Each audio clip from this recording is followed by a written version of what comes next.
ready to rock and roll. We got everybody looking at the poker room. Yes, sir. We are in the poker room at Hialeah Park. We'll be out here for a couple of hours. Come on by and say hi. We'll be out here having some fun. And we'll rock and roll for the next couple of hours. And, I'm just getting back to Sekou Smith because Sekou was scheduled at 1:30. He asked me if we could push it to 1:45.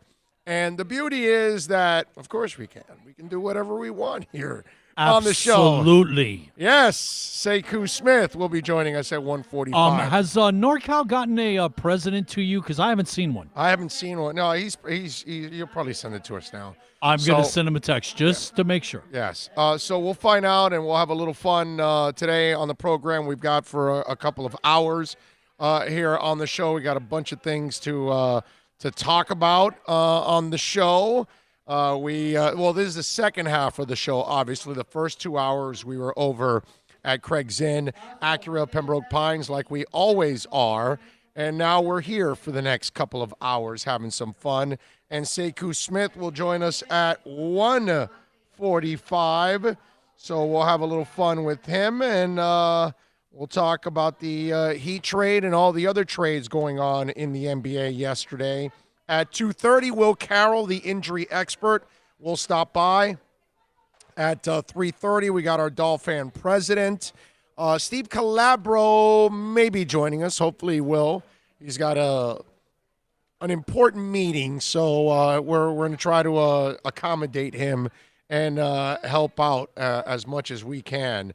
So hopefully we'll have him on, and we'll today I figured we go, because what am I going to do, break down Pro Bowl or something crappy like that? No, of course not, right? Not that it's the Pro Bowl weekend, but I'm just saying that's not the kind of stuff. So XFL, we got the XFL starting, so I figured – if the Dallas Renegades and the DC Defenders and my team, the Tampa Bay Vipers, are some of the favorites to win, and I didn't pick Tampa Bay because they're one of the favorites. I picked Tampa Bay because it's the Florida team, okay? So, that's going to be my team. The Tampa Bay Vipers is going to be my team. So I'm looking forward to the beauty of the XFL is that it's a one-week excitement thing. People get all jacked. They'll talk about it, this and that, and then they watch it this weekend, and then they realize that it's not really that great football, so they don't watch it ever again. And then the ratings just plummet into all these leagues. The second week of ratings, it is just a drop. This week, it'll get decent ratings. You'll see. It's XFL, it's WWE's involved, so they'll promote the hell out of it like they already have. ESPN is talking about it all the time. So they're doing their part because they're carrying it and promoting it. So it's one of those things. And I will give them this. Their TV deals are pretty sweet deals. They got on some pretty good networks overall to show their games. So maybe that will help out immensely. But, I'll watch. I'll miss some of it tomorrow because obviously we're going to be over at Marlins Park and over for FanFest, having a good time. I'm looking forward to it. The first run-in with the XFL, it was kind of a dual ownership between, I think it was NBC was 50 and the wrestling was 50. Yeah. Is what it said. Is that the same setup, or is this I don't strictly? think so. No, I don't. I think it's mostly. I think it's mostly Vince McMahon. Okay. Mostly.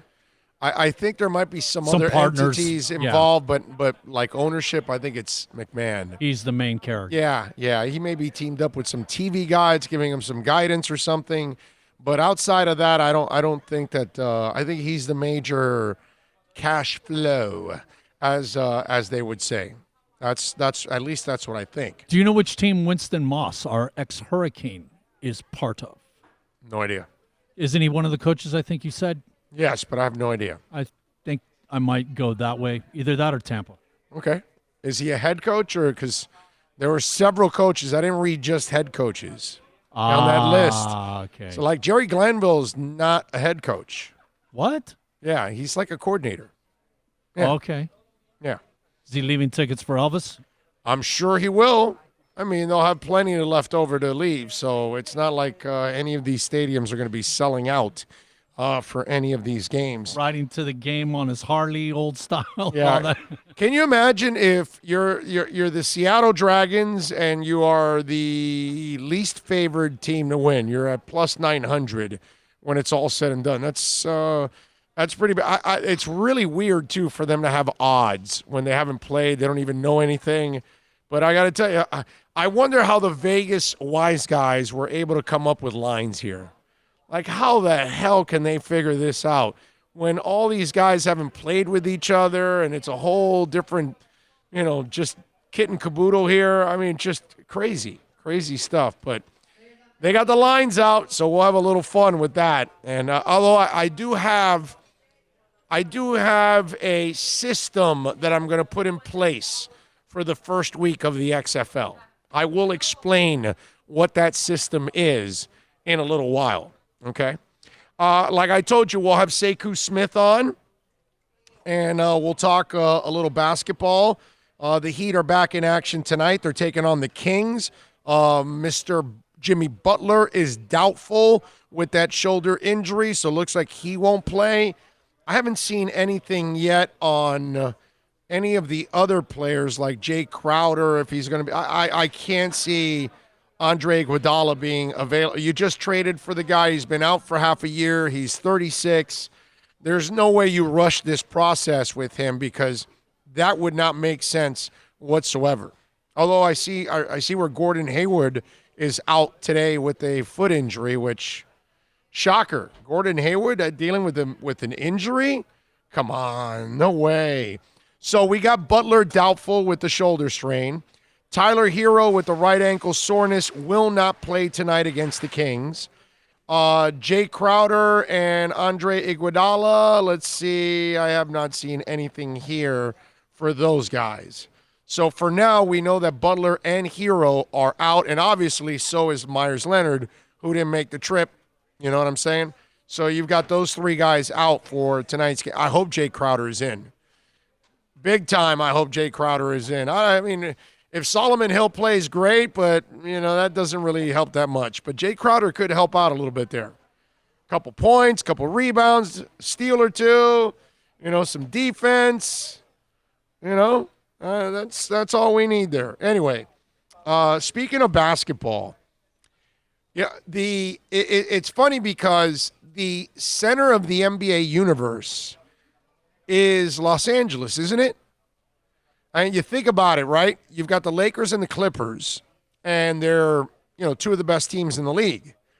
The Bucks have the best record in the league, but the Lakers and the Clippers are, considered the other two marquee teams right now in the NBA. And probably those are the three favorites right now to win an NBA title, okay? You can make an argument for a couple of other teams to maybe sneak into the conference finals and then sneak into the NBA finals. But you're probably thinking your winners coming out of those three, depending on how, where they end up in the finals. And the one thing that is interesting from afar, okay, is the battle for supremacy between both of them. Like yesterday, going into the deadline, everybody knew that they were both going after Marquise Morris, right? And the Clippers, who, by the way, have the better team, have more depth, have the better owner, have the better front office, have the better head coach. They all, they're just better in every way, shape, or form. Hate to disappoint you Lakers fans out there, but, that's the case. And we watch this battle between both of them, and the Clippers end up winning the race for Markieff Morris. And it becomes a real big piece that the Lakers lost.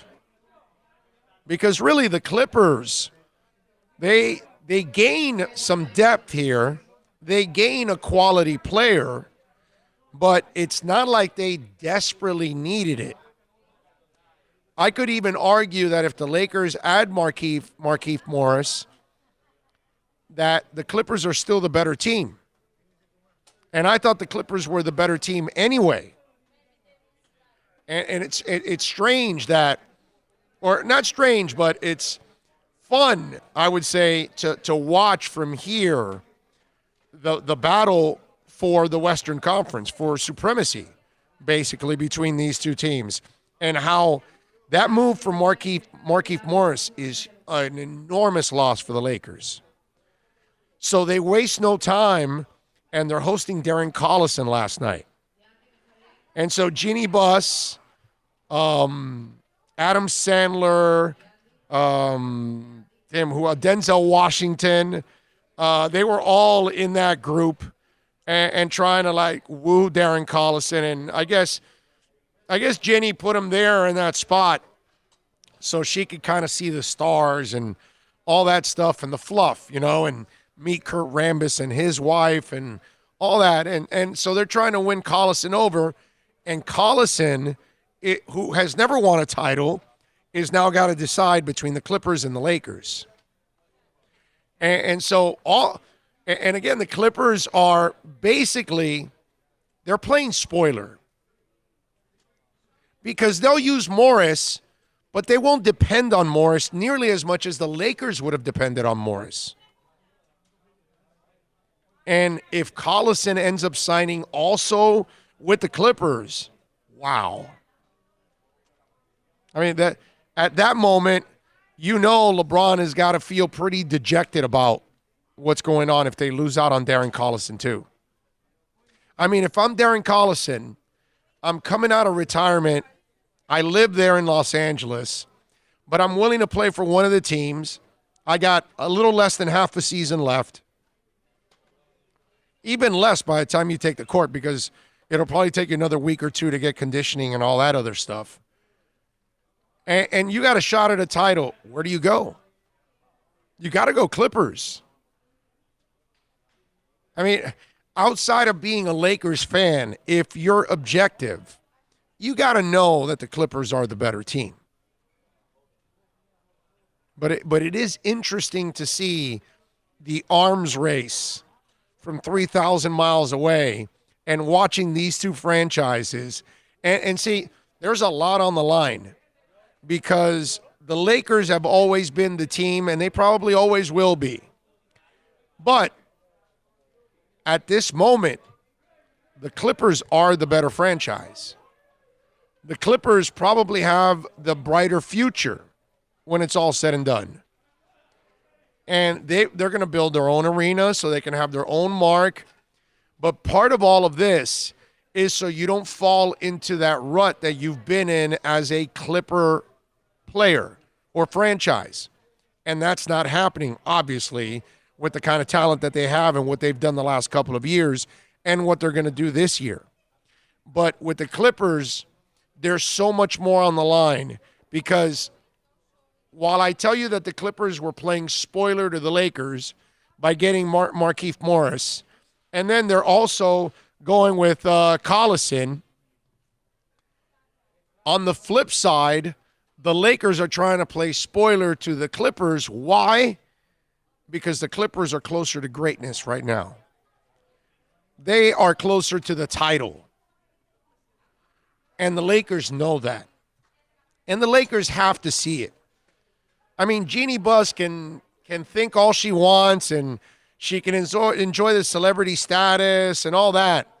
But when she looks at the other team in that building, she has to feel intimidated because they're better. And while the Lakers own the town because they are the Lakers, obviously, the Clippers are the team that now from here on out has the better shot at winning not just this title, a couple more down the line. Lakers don't. That window for them closes in the next couple years because LeBron. I mean, LeBron is there 2 more years after this. After that, who knows? Maybe he retires.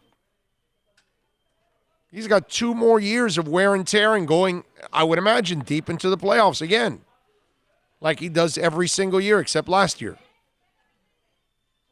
It's interesting how the Clippers are playing spoiler at the moment to keep the Lakers down, even though the Lakers I know are ahead of them right now at the standings, but not by much anymore. Clippers will be passing them soon.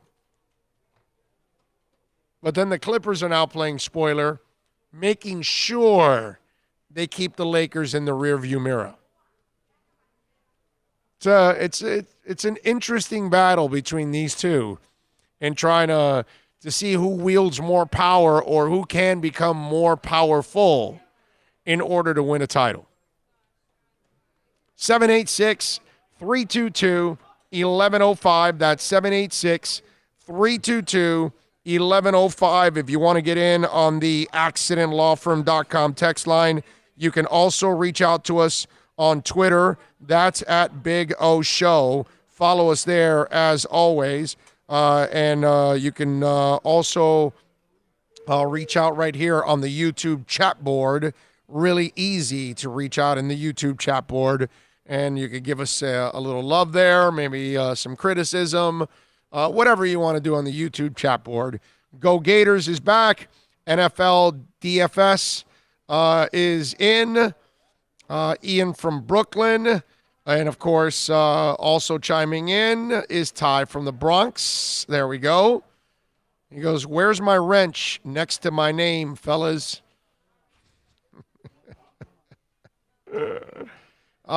Heat going to the top. I don't know. We'll see. We will see. Want to get a glimpse of this? What's that? Oh. So a little change of pace. Going with the chicken marsala today. Chicken marsala. And mashed potatoes. And there you go. They leave the skins in. I don't know if you can see it from there. 'Cause I don't want any of the stuff to see spill. Yeah, don't mess up my gravy, man. Thank you, sir. There you go. Good stuff. That looks like a hell of a dish right there. Brandon Flood says, "Howdy, I'm checking in." Well, we thank you for checking in. We thank all of you for tuning in. Don't forget to give us the thumbs up when you're watching, always watching. Thumbs up, thumbs up, thumbs up. Share the link with people, Twitter, Facebook, all that good stuff. Give them, a little heads up that the show is here and it's interactive and ready to go and all that good stuff. Make sure you tell them that.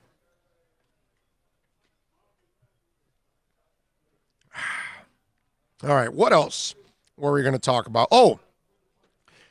Yesterday we had, I guess the boys in TNT got a little riled up in the game with the Sixers and the Bucks, and yesterday Antetokounmpo just made Joel Embiid look terrible, look silly, and Embiid is that guy that's got a lot of talent, right? And you hear all the people talking about how the effort is not there on a night in and night out basis. They question your conditioning, all of those things. And listen, maybe some of that stuff is what's led to him getting injured. If you're not in the best, it doesn't mean you're not going to get injured, because guys that are in absolute, optimum condition and cut up and they have barely a half ounce of fat in their bodies, everybody gets hurt. But he has been hurt more often than most. He has missed, all kinds of time already in his career. He's missed significant amounts of time with injuries, especially early on, but he still has had his share of injuries. But more than anything else, more than just to talk about, is the effort there? Is the weight, all that stuff, is the reputation. And I don't know if Joel Embiid actually really gets it. It's strange, because when you watch yesterday and he talks about how he needs to kind of change his attitude, right? This year was more about being serious. Right now he wants to be the fun guy again. Right? Can we hear from Embiid talking about being the fun guy again? Listen to Joel Embiid, because he had a terrible night last night. What were his stats? 6 of 26, 3 of 10 from 3-point range. He did have 19 points and 11 rebounds, but still 6 of 26 is terrible. Here's Joel Embiid. I'm trying to get back to the fun Joel, smile a little more, the whole season. I kind of told myself that, I was going to be serious, and I feel like everybody just look at it in a way that, I'm moody or I might not care. I do. I want to win, but at the same time, I try to have a different attitude. Obviously, hasn't been working, so got to go back to that fun Joel, that fun personality, still be locked in, try to help us any ways that I can. There's only one problem with that, Joel. You've played like this from day one, dude. When you were fun guy, or I guess apparently you're not fun guy now, you're Mr. Serious guy. And by the way, what does that have to do with how you work? There are times that I've come to work and I'm doing a radio show and I've got some serious issues going on in the back of my mind, but I'm not letting it affect me, or at least the mood I'm in on the air. Hell, when I was at QAM, I knew I was getting fired for 11 months. For 11 months, I knew it. 11 months, I kept walking in there going, man, I know it's happening. When's it going to happen already?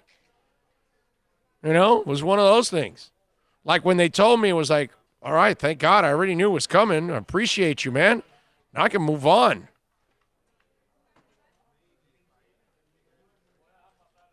It's just one of those deals. And that's why when I look at Joel Embiid and he says, well, I got to be Mr. Fun Guy. Well, brother, you've had conditioning issues from day one.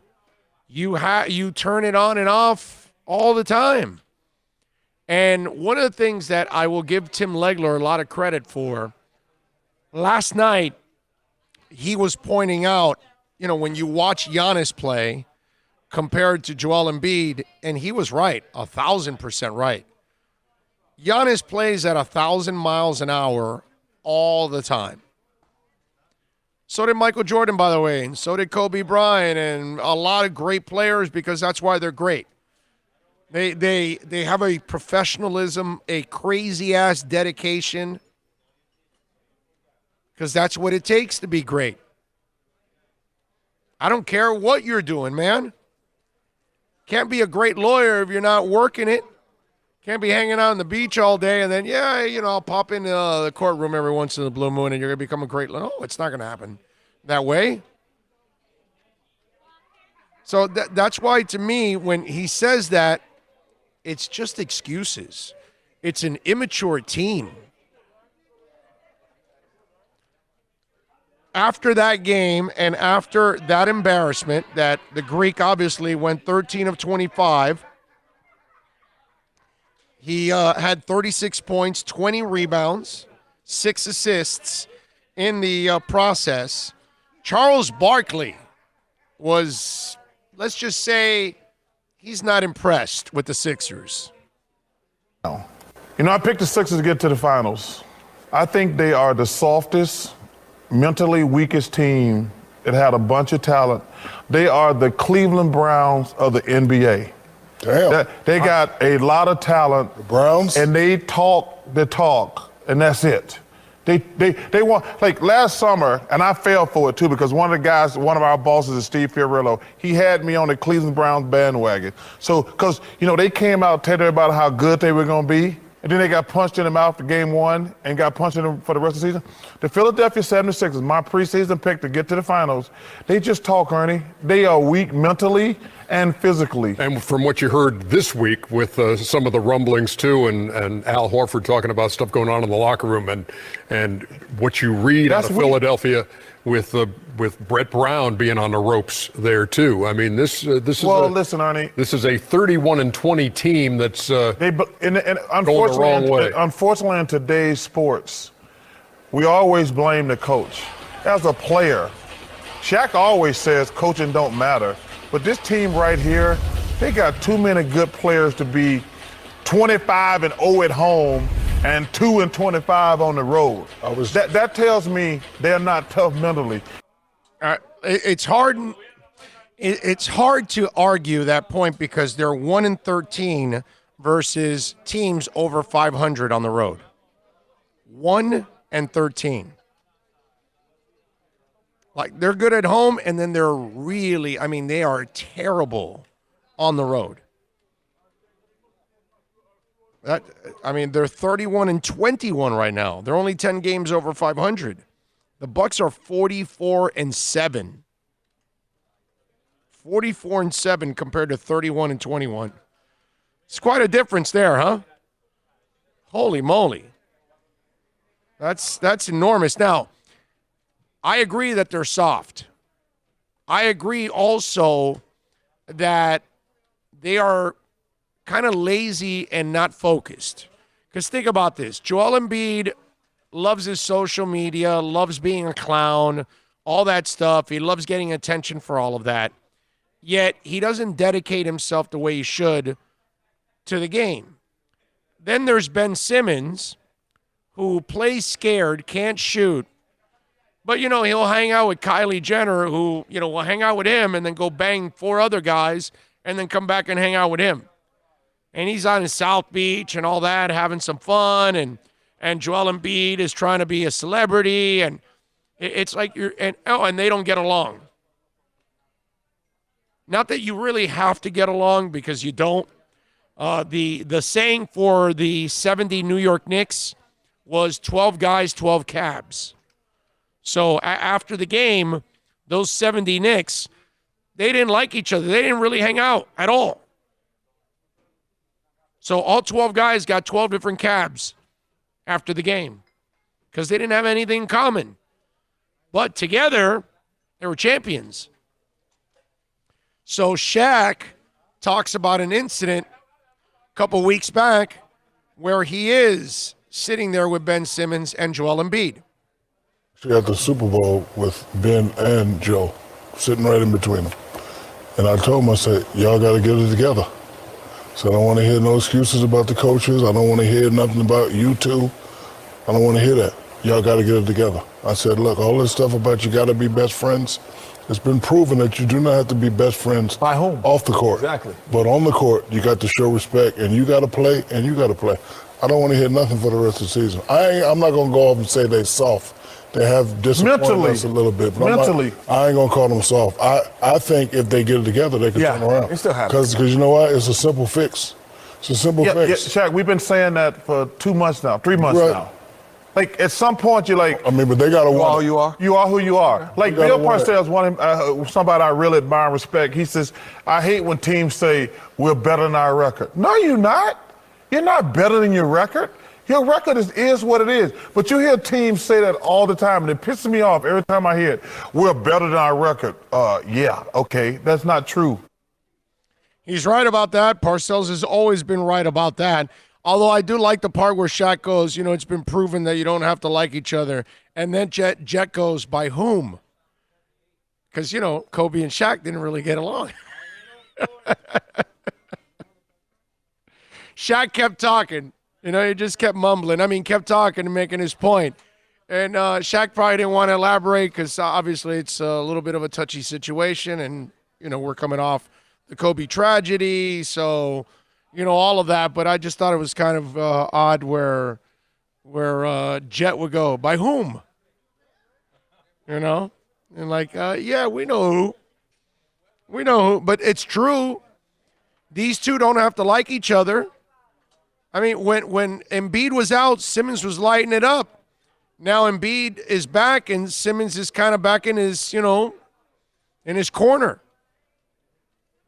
Embiid has got to learn how to be more of a professional. It's a shame because you see it, right? Talent-wise, he doesn't lack anything whatsoever. This is one impressive cat. I can't say enough about watching this guy play. But this is where you have to, if you're Embiid and you're Simmons, you need to sit down, you got to hash it out, you got to talk. there's got to be some serious dedication on both their parts. And if it doesn't happen, it's a shame because they've got some pretty good talent on that team. Going into this year, I think they lack the shooters overall that they need. But, I mean, they still should be a dominant force in this league. I don't look at them as the title contender because I don't think they're better than Milwaukee.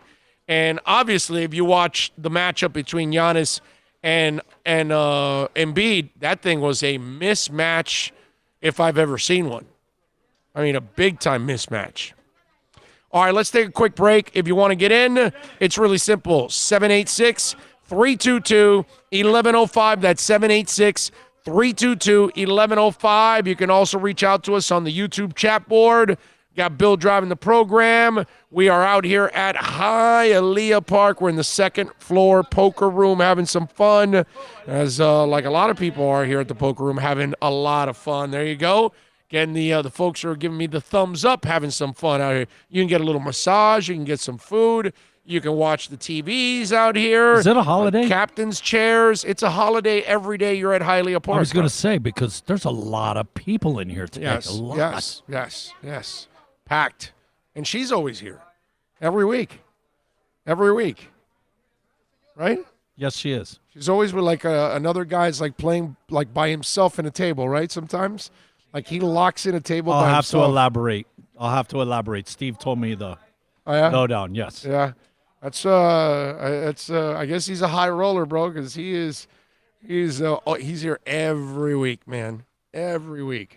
All right, let's take a quick break. And listen, if you want to come on by, we'll be down here till 4. Well, a little after 4, obviously, because we got to pack up and everything. But if you want to come on by, we'll be out here at Hialeah Park. And, of course, go to the website, HialeahParkCasino.com. I'm trying to get back.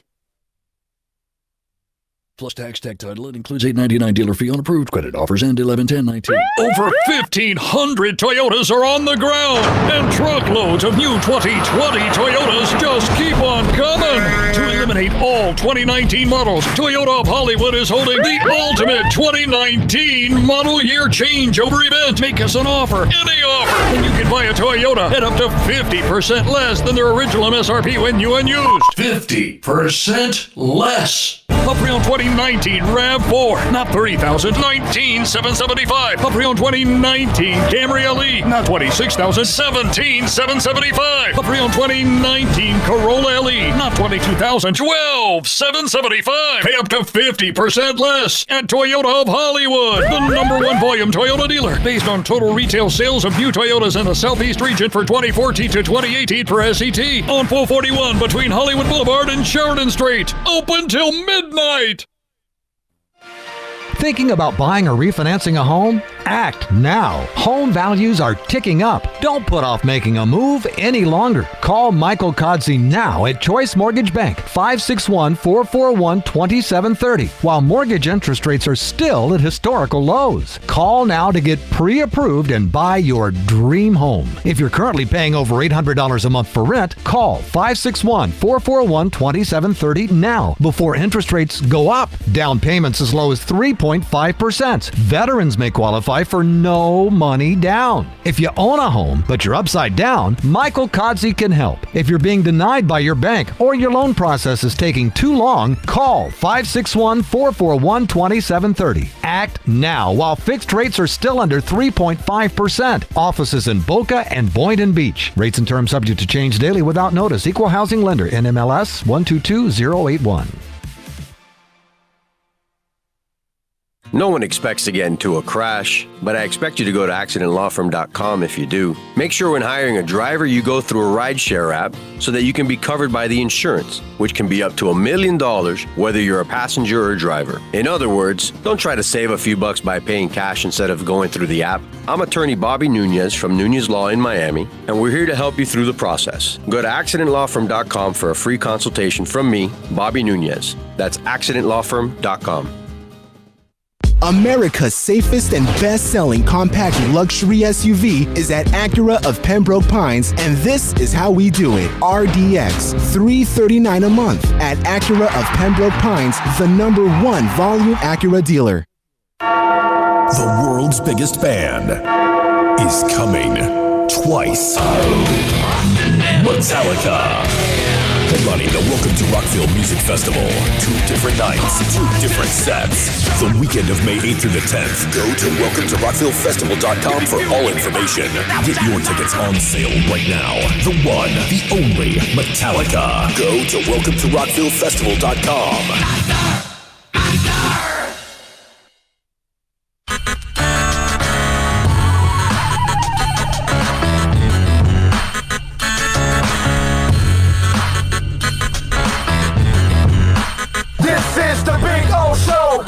Welcome back here at Hialeah Park, Poker Room, second floor, having some fun. Come on by and say hi.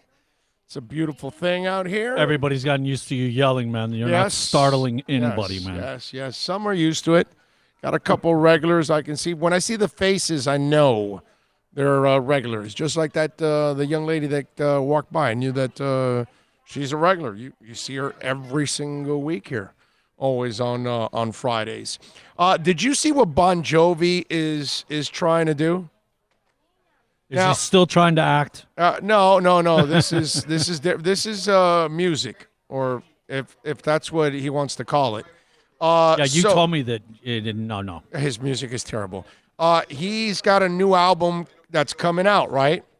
And a new single will be released that's called Limitless. Later this month, they're going to release that. But now, Bon Jovi wants his fans to sing along before it's even available.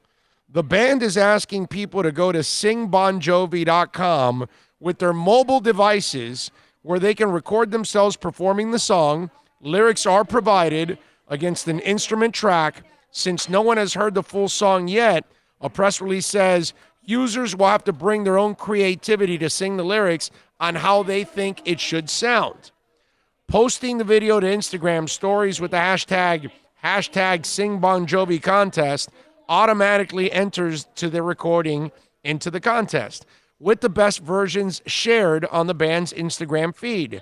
Now the winner, which the band will determine and announce when they release the whole single, will get to sing Limitless on stage with Bon Jovi during their upcoming summer tour with Bryan Adams. That's actually a pretty good concert if Bon Jovi was singing a lot of his old stuff. Anyway, Limitless will appear on the next album in 2020. Its release date has not been revealed. The title and its contents were inspired by today's headlines. It's an election year, so why not, he said. August 2019, I couldn't do any worse. The house is not for sale, dealt with personal matters. Now it's behind us. Now I have clear vision moving forward. Okay, so here's what I got a problem with when it comes to Bon Jovi. Dude, your music sucks. All right? Are you listening to me, Jovi? Your music is terrible. I don't know if it's just a bunch of women that are still buying your music because they think you're still cute or something like that. I have no idea. But I've heard your music, and it's bad. Okay? And warning for any of you out there that want to go to a Bon Jovi concert, the last time I went to a Bon Jovi concert, he had 24 songs in the set. 8 of them were old. 16 were from new albums. And all of his new albums for the last, I don't know how long now, they're bad. They're bad. It's really not good music. So I get this whole thing about Limitless and you put it out there, but it's you want to sing, I'm a cowboy. That's what you want to get on stage and sing with him.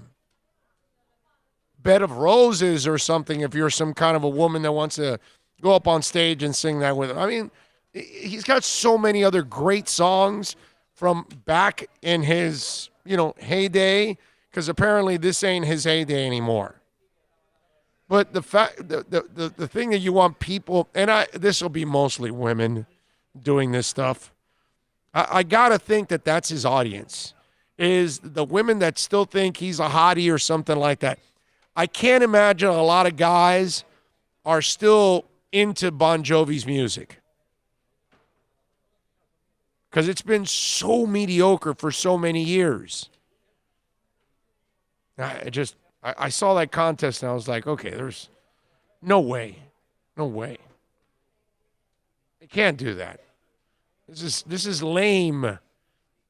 It's music that I get it because you can't do some of the songs that we already know because then everybody would know how to sing them. But that would actually be pretty cool because maybe you can get somebody that sings pretty good and you'll be on stage with them and give them the thrill of a lifetime that they get to be on stage. So a contest that you go and sing a Bon Jovi song that you've never heard that I guarantee you will be. Well, see, here's the thing. If you're going to enter the contest at least, make sure you think mediocre and then sing mediocre, and I think you'll get close to a Bon Jovi song at that point. So there you go. A little mediocre. All right, let's get in contact with Sekou Smith. It is 1:44. We said we'd call him at 1:45. Let's get Sekou on. We'll talk a little basketball here. We'll talk about the trades. We'll talk about what the Miami Heat did yesterday. We'll get into there was a couple of trades that were kind of interesting yesterday. Andre Drummond was a really interesting one. So we'll find out from Sekou Smith his thoughts on some of these trades. And most of all, obviously, the Miami Heat. Sekou, you could follow him on Twitter at Sekou Smith NBA, of course. You could catch his work on NBA TV, too. He's always there rocking. He was actually rocking a sweet jacket the other day. I took a picture of it, and I sent it to him by text. I said, yo, you styling today, man.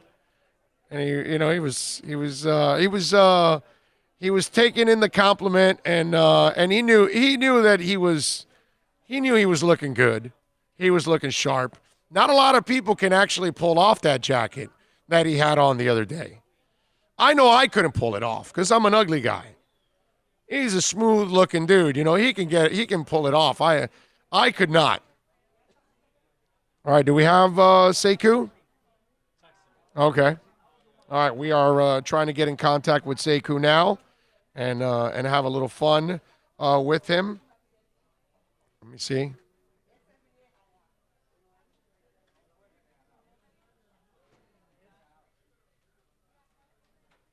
There we go. Okay. So we'll have a little fun with Sekou. We'll bring him on and we'll get his thoughts on the power struggle in LA. We'll get his thoughts on Andre Drummond.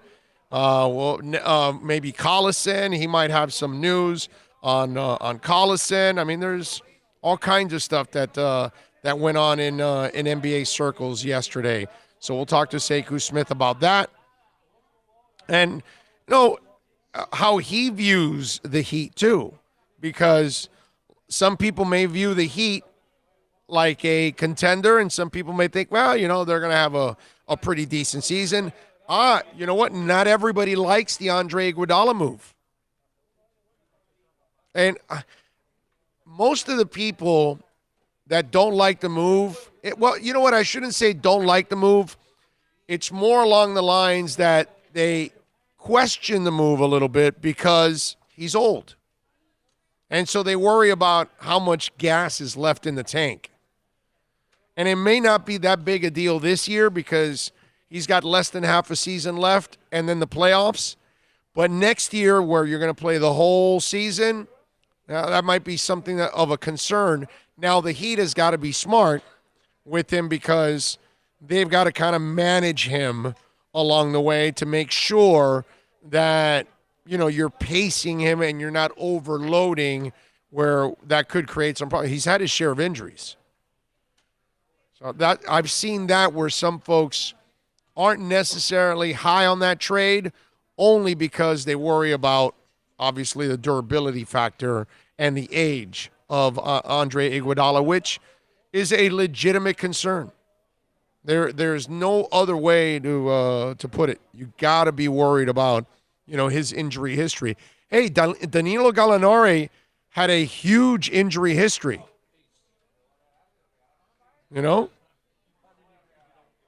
So we'll get Sekou Smith on now. We'll have a little fun and we'll talk a little basketball with Sekou here on the program as always.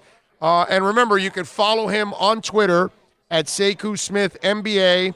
You can catch the Hang Time podcast also there and catch his work at NBA.com and NBA TV. He is Sekou Smith. The Miami Heat made a big move yesterday. Big as in getting rid of a lot of salaries, and in the process, they brought in Andre Iguodala. Sekou Smith, of course, covers the NBA for NBA TV. Sekou, good afternoon, my friend. How are you doing? Sekou, you there? We got him now, sir. All right. Sekou, you there? I'm here. What's up, man? How you doing? I am doing good, man. Are you still what jacket you wearing tonight?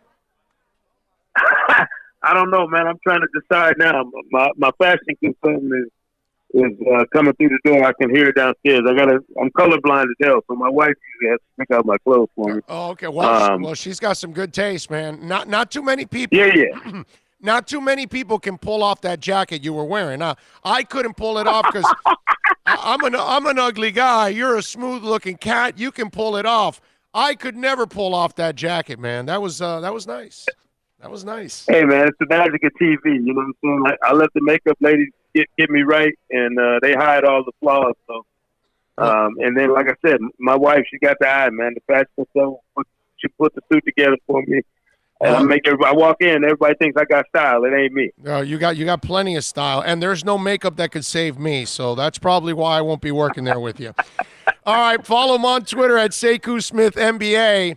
I was saying this, Sekou, that David Copperfield doesn't have squat on Pat Riley because yesterday he unloads Dion Waiters and James Johnson in the same deal.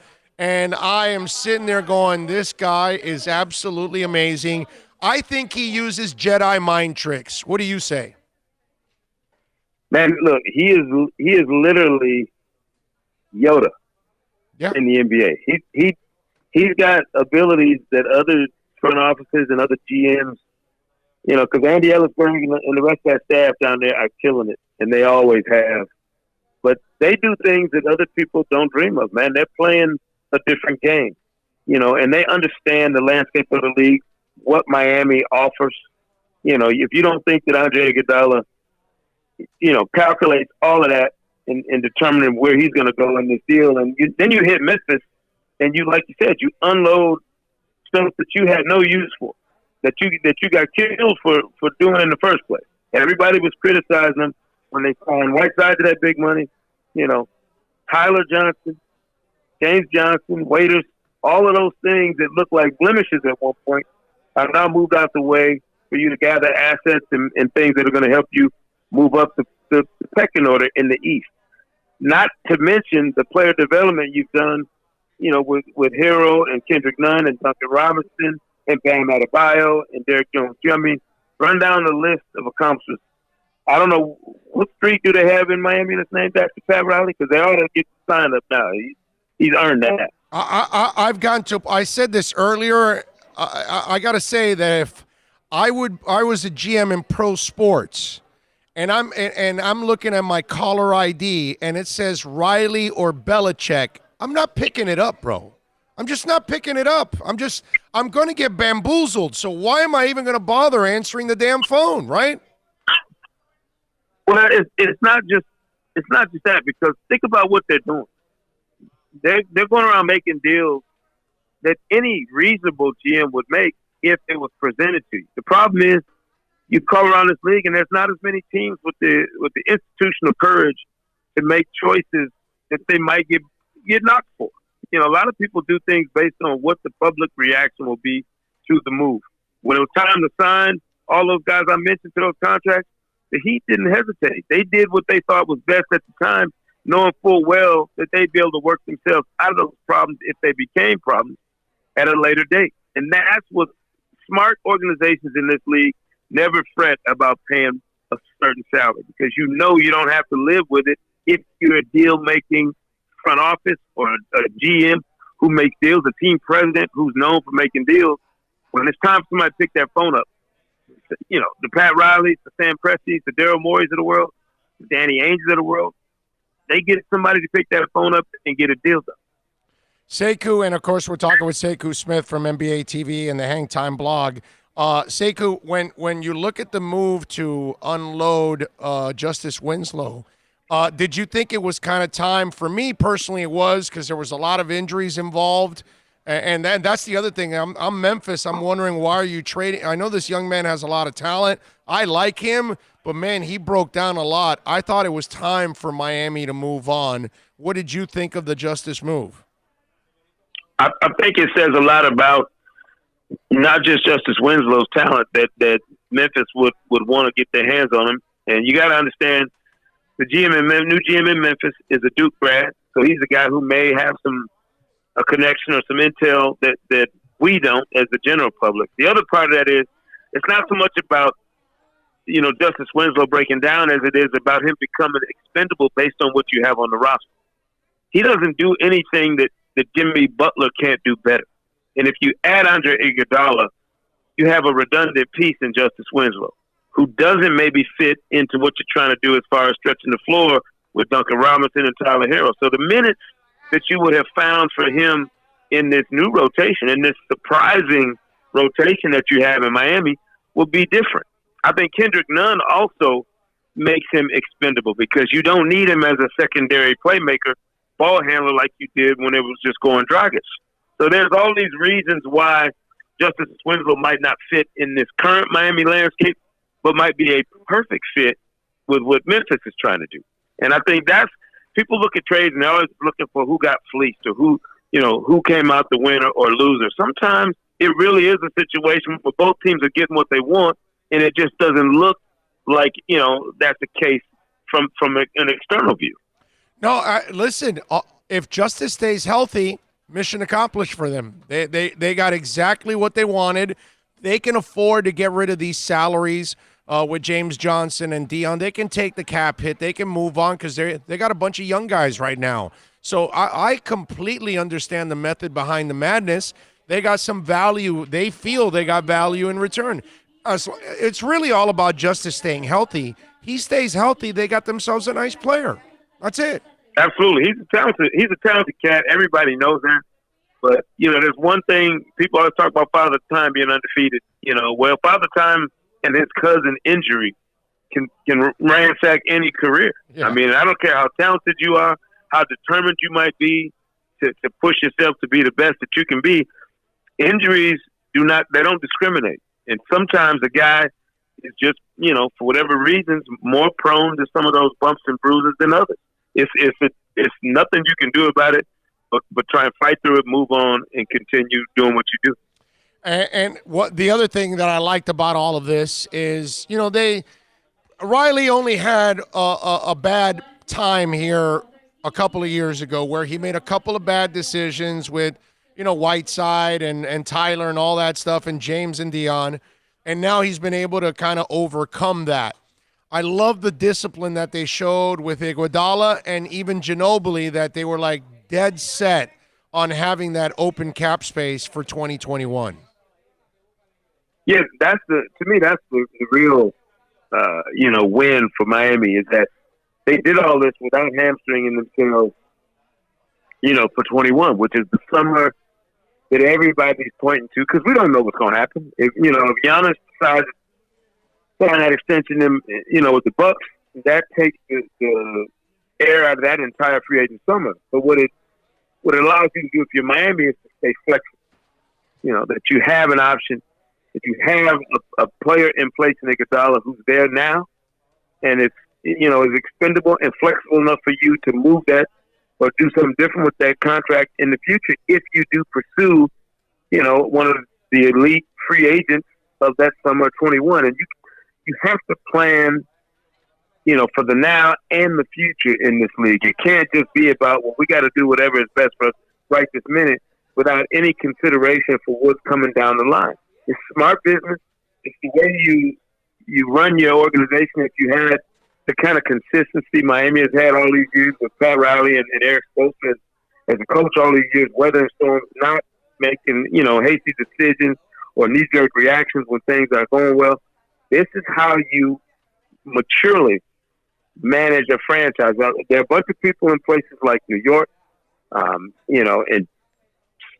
Phoenix and all these other places who would love to have the kind of structure and discipline to stay true to whatever you got going, as opposed to just reacting to whatever comes down next. You mean like the Knicks? I would definitely say the team I'm talking about in New York would be the Knicks. Sekou Smith joining us. Now, Sekou, it was reported, and you tell me because you got more insight than we do, the whole thing that happened with, now I'm forgetting his name, that they couldn't trade for him. Gallinari. Yeah. Was it more about compensation? Was it more about Gallinari, the money that he wanted? Which one was it? Because we know where Miami stood, that they were going to be disciplined in the way they were going to structure it. So was it more about Gallinari or was it more about compensation? No, I've heard conflicting things. I've heard both. There were so many moving parts on deadline day. Again, this is 2 years in a row where we've had quite a few deals getting done. There were opportunities to make some deals that didn't get finished, and that's part of the process. Gallinari would have been, you talk about what pushes the team over the top. If you'd have added Gallinari to what you did in Miami on deadline day, then that, to me, that seriously would have set up a situation where Miami leapfrogs Boston, Philly, and whoever else might be in that mix behind Milwaukee, and is right there, right there perched under the Bucks as the favorites in the East. Because that would have given you another high-level scorer, a guy who can score from all levels, and a guy with the size and the ability to be plugged into that system defensively that would allow him to play at a much higher level on that end of the floor. So, there's so much that could have been done with a player with that kind of talent. But that, like I said, there's a lot of deals. Look at all of the different machinations that had to get done for teams to get these deals. And there was teams being roped in and players being sent to places. You had to take a step back to figure it all out. And this was just one of the deals that the Heat couldn't pull off. But it tells you what their thinking was. We heard all this drama and rumblings about, hey, they're going to, make a deal for Chris Paul or Russell Westbrook. Well, it ends up Kendrick Nunn, Duncan Robinson, Tyler Herro. Think about the young guys who stepped into the void for Miami to keep them from making one of those deals where they had to take on those huge salaries, and gave them the flexibility to do what they did yesterday. Good stuff. Now, let me ask you, couldn't I make an argument that I think Miami will be in front of Philly already? The other team's okay because, what's going on with Philly right now, they're 1-13 against teams over 500 on the road. This is a team that cannot play on the road whatsoever, Sekou. Meanwhile, at least Miami's a 500 team right around on the road, and they're dominant at home like a lot of the good teams are in the NBA. What the hell is going on with the Sixers? I think the Sixers have a clear disconnect between what their coach and front office want done and what their superstars want done. You run the risk in this league, and when you compensate guys like Joel Embiid and Ben Simmons so early in their careers, before they've really proven themselves to be dependable, reliable playoff, caliber stars, you could fall into a trap where you think you got one thing and you find out you got something totally different. What's the motivation for those guys to bend and sacrifice or do anything outside of what they want to do for greater good in Philly when they've already been compensated like their all-time great superstar? I never like to nitpick about guys getting paid because I think all these guys are worth whatever the market bears. I agree. But sometimes everyone is not capable of absorbing the responsibility to come with those big checks. That, hey, you got to be responsible now for the greater good. It's on you when things don't turn out well. It's on you when this team doesn't perform to whatever the expectation is. And unfortunately for a guy like Brett Brown, he's going to be the casualty in Philly. You wonder, well, how does this sort itself out? Well, we all know how this works. the first guy on that firing line tends to be the coach because he's the one that's most expendable. No GM, team president, or owner is firing himself, and you can't get rid of talent in this league with the assumption that you're going to get comparable talent at some point down the road to make up for it. So it's always the coach in the lurch, and that's why they get paid what they get paid and get hired to get fired. And it almost – see, the problem is I look at Embiid, and it looks like he's, the guy that worries more about social media and clowning around and all that. And then I look at Simmons, and he's more worried about, hanging out with Kylie Jenner. And I don't see two cats that should be crazy dedicated to their craft. And Simmons runs away from a jump shot like, it's scaring the hell out of him. So he's got to stay around the paint. Yesterday, Joel Embiid, after he saw what the Greek was doing, the Freak was doing in the first half, he hung out behind the three-point line. It's just, I don't see that determination, that dedication that you would want from young stars to try to establish themselves. And it's maybe what you were just talking about. They got their money and they're happy and it's over. Is that really what your goal was?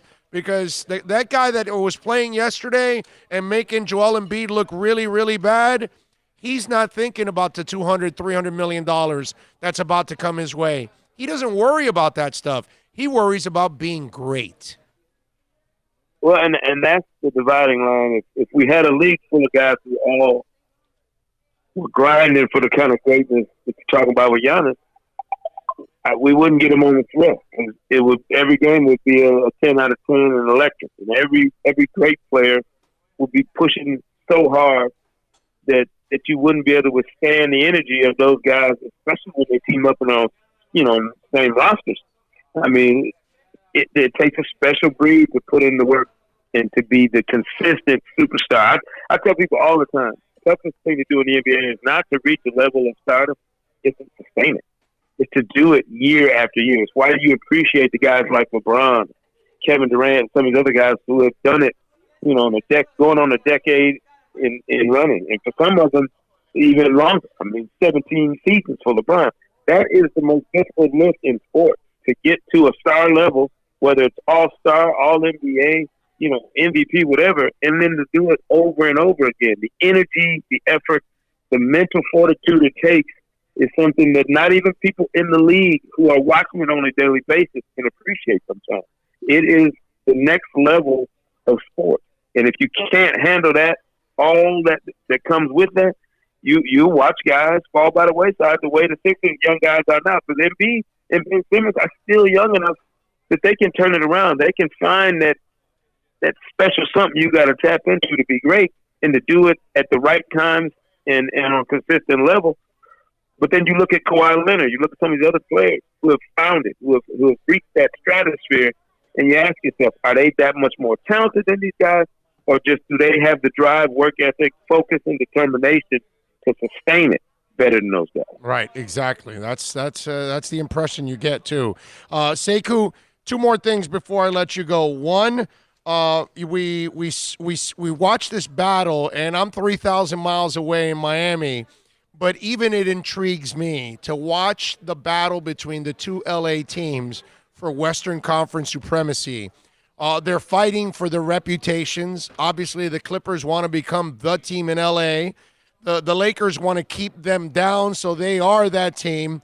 They're battling for Morris. They're battling for Collison. I mean, the battles are on all levels and all fronts, not just on the court. I find it fascinating that the battle for the conference is happening in one arena and in one city. Yeah, they're battling for the soul of the city out there. They're battling to see who gets to run L.A. for the foreseeable future. It's like one of those deals where you have, I told somebody the other night, it's like having neighbors, and you and your neighbor are trying to compete to see who can put up the most Christmas lights. And you come home one day and you see he's got some more lights strung through one of his trees, and you go out there and put some more in your bushes, and then he's got some hanging from the garage. Every day the Lakers and Clippers are measuring themselves by each other. And they're the two teams that everybody believes are coming out of the West. I would be shocked if we're anywhere other than L.A. for the Western Conference Finals, and I would be stunned if the Clippers, at the rate they're going, as good as the Lakers are, as much raw talent as they have at the top in LeBron James and Anthony Davis, if you can find a deeper, more versatile, rugged, complete group than what the Clippers have put together, I need to see them, because this is one of the better rosters I've seen in this league in the past years. When you're talking about top to bottom, they can go 10 deep if they need to and get quality production all the way up and down that roster. That's a crazy thing to see when you have, Lou Williams, Montrezl Harrell, and some of these other guys they got coming off the bench to support two superstars like Kawhi Leonard and Paul George. That's next level stuff. And then you got a coach like Doc Rivers over there running the show. It's amazing what they've done, for the Clippers. It's the first time in our lifetime that they've ever come into a season with the expectation of being there when it's all said and done. And to me, that's got to be a shock to the system for the Clippers and a shock to the system for the Lakers, because they've never had to deal with it. Yeah, that's right. And while we have the Godfather here, they have the God in Jerry West. Because no question. Pat is one of the great GMs of all time, but Jerry West is the greatest GM. He is the GOAT of all GOATs when it comes to GMs in the history of the NBA. It's not even close. And just a follow up on this one, the loss yesterday of Morris was enormous because the Clippers, they don't need him nearly as much. They won't have to use him nearly as much. But the Lakers would have used Morris like a real important piece to their team. They really needed Morris. That was a huge loss yesterday. Yeah, the Lakers don't have, they don't have the kind of quality of player in terms of the ruggedness and kind of that, people always talk about a dude having dog and he's, got the dog in him and he's this kind of competitor. They don't have that quality of player in terms of depth for the Lakers that I think the Clippers have. But the Lakers have a group that, depending on who's healthy and who's hot at the right time, they could be just as devastating. That's a heavyweight fight waiting to happen in the Western Conference playoffs. I think it needs to be in the Western Conference Finals. Let's hope that they take care of their business and get there, because that's the kind of showdown to me that defines careers for a guy like Anthony Davis and for Paul George, and redefines or reshapes the definition of careers for guys like LeBron James and Kawhi Leonard. We're talking about guys who are champions, finals MVPs, who have done this at the highest level, but this gives them an opportunity to sharpen themselves once again and kind of show us why they sit in the positions they do in the league hierarchy. Sekou Smith, of course, from NBA TV. Follow him on Twitter at Sekou Smith NBA. We'll wrap it up with this. Sekou, we saw something pretty phenomenal yesterday. Daryl Morey is kind of insane. He's like an insane scientist that will try any kind of experiment out there. I mean, he probably was Dr. Frankenstein in another lifetime. But you got to tip your hat to him, man. He knows that what he had, he wasn't going to go anywhere in that conference. So he said, all right, let's try something completely different. Him and D'Antoni went completely small, and that gave the Lakers fits yesterday. And who knows, this might be something that they're starting now all of a sudden in this league. Will this experiment work, or was this just an aberration? I don't know. I mean, to me, it's a fantastic and intriguing look at what I was talking about earlier, man. You got to have the institutional courage to believe in whatever it is you do and try something different. Like, you're not going to beat Milwaukee. If you're Houston, you're not beating Milwaukee, the Clippers, or the Lakers the way you were constituted before you went super small. Yep. Now, is this a guaranteed method to slay one of those giants? I don't know. I have no idea. But I guarantee it is. It gives you infinitely more opportunities to try and see if you could do it a different way than it would have been if you'd have just standed the way you were. I love that D'Antoni is a guy who reinvented the game years ago with those Phoenix teams, and he's still tinkering.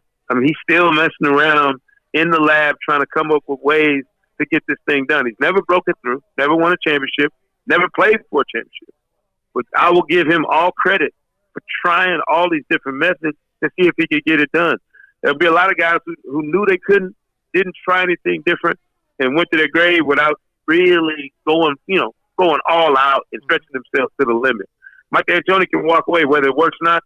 He can walk away from this thing knowing that he tried everything he had in his toolbox to win and to win big and to overcome whatever these obstacles, whatever these other teams who were clearly better than his squad. Not everybody's going to be able to say that at the end of their careers. And I got to tell you something. You know what this reminds me of? Lamar Jackson and the Baltimore Ravens. You surprised the NFL with something they'd never seen, so it was something that they couldn't prepare for. I kind of get the feeling this is the same thing. This is something that's going to be hard for teams to prepare for because not everybody can actually play or practice against an offense like this spread out with that many shooters. That to me is pretty amazing too, that on the flip side, this thing is very hard to actually get prepared for night in and night out. They're super, unconventional, and the problem with that is as much of a benefit is during the regular season, it becomes something that you can't get away from in the postseason setting because that's when people do have time to stretch out, dive in, figure out ways to go at you, and they have the rest in between games to game plan, practice, and strategize on how to do it. So it'll be interesting to see how they finish the regular season, and then once we get into the postseason, if the right matchups don't fall their way, we're gonna see it. We're gonna see that system tested and see that theory tested as to whether or not it can hold up in playoff basketball. But that's why we're here. That's why we're gonna spend the next few months all the way into June dialed in and locked in on this NBA basketball, man. It's the best reality show going. I tell people that every day. There is no better reality show than NBA basketball. And by the way, how the hell do you explain that the Lakers only out-rebounded the Rockets 38-37? The small ball was only off by one rebound. Tallest man was 6'7". Tallest man for the Rockets was 6'7". Think about that. They outplayed the Lakers and beat them on their home floor last night. That was a thing to watch, man. Follow him on Twitter at Sekou Smith NBA. Catch him on TV with those sharp jackets that his wife puts him in, looking all hot there, man. All right, Sekou, you are the man. Appreciate you as always. Thank you for dropping the insight, my friend. All right, I appreciate you. You got it, baby. Be good. There you go, the great Sekou Smith. All right, let's take a quick break. We went a little over here. We'll be back with more live from Hialeah Park in the beautiful poker room in the second floor. America's safest and best-selling compact luxury SUV is at Acura of Pembroke Pines, and this is how we do it. RDX, $339 a month at Acura of Pembroke Pines, the #1 volume Acura dealer. No one expects to get into a crash, but I expect you to go to accidentlawfirm.com if you do. Make sure when hiring a driver, you go through a rideshare app so that you can be covered by the insurance, which can be up to $1 million whether you're a passenger or a driver. In other words, don't try to save a few bucks by paying cash instead of going through the app. I'm attorney Bobby Nunez from Nunez Law in Miami, and we're here to help you through the process. Go to accidentlawfirm.com for a free consultation from me, Bobby Nunez. That's accidentlawfirm.com.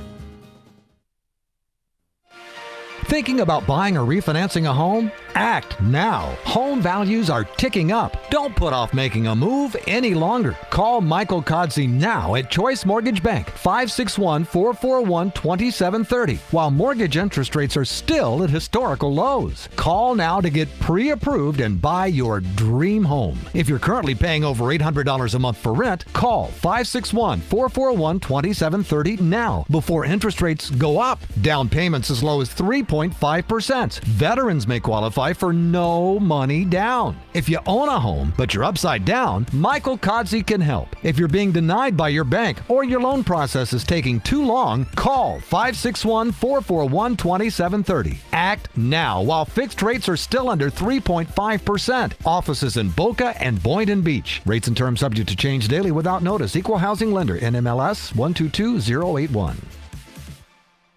No one expects to get into a crash, but I expect you to go to accidentlawfirm.com if you do. Make sure when hiring a driver, you go through a rideshare app so that you can be covered by the insurance, which can be up to $1 million whether you're a passenger or a driver. In other words, don't try to save a few bucks by paying cash instead of going through the app. I'm attorney Bobby Nunez from Nunez Law in Miami, and we're here to help you through the process. Go to accidentlawfirm.com for a free consultation from me, Bobby Nunez. That's accidentlawfirm.com.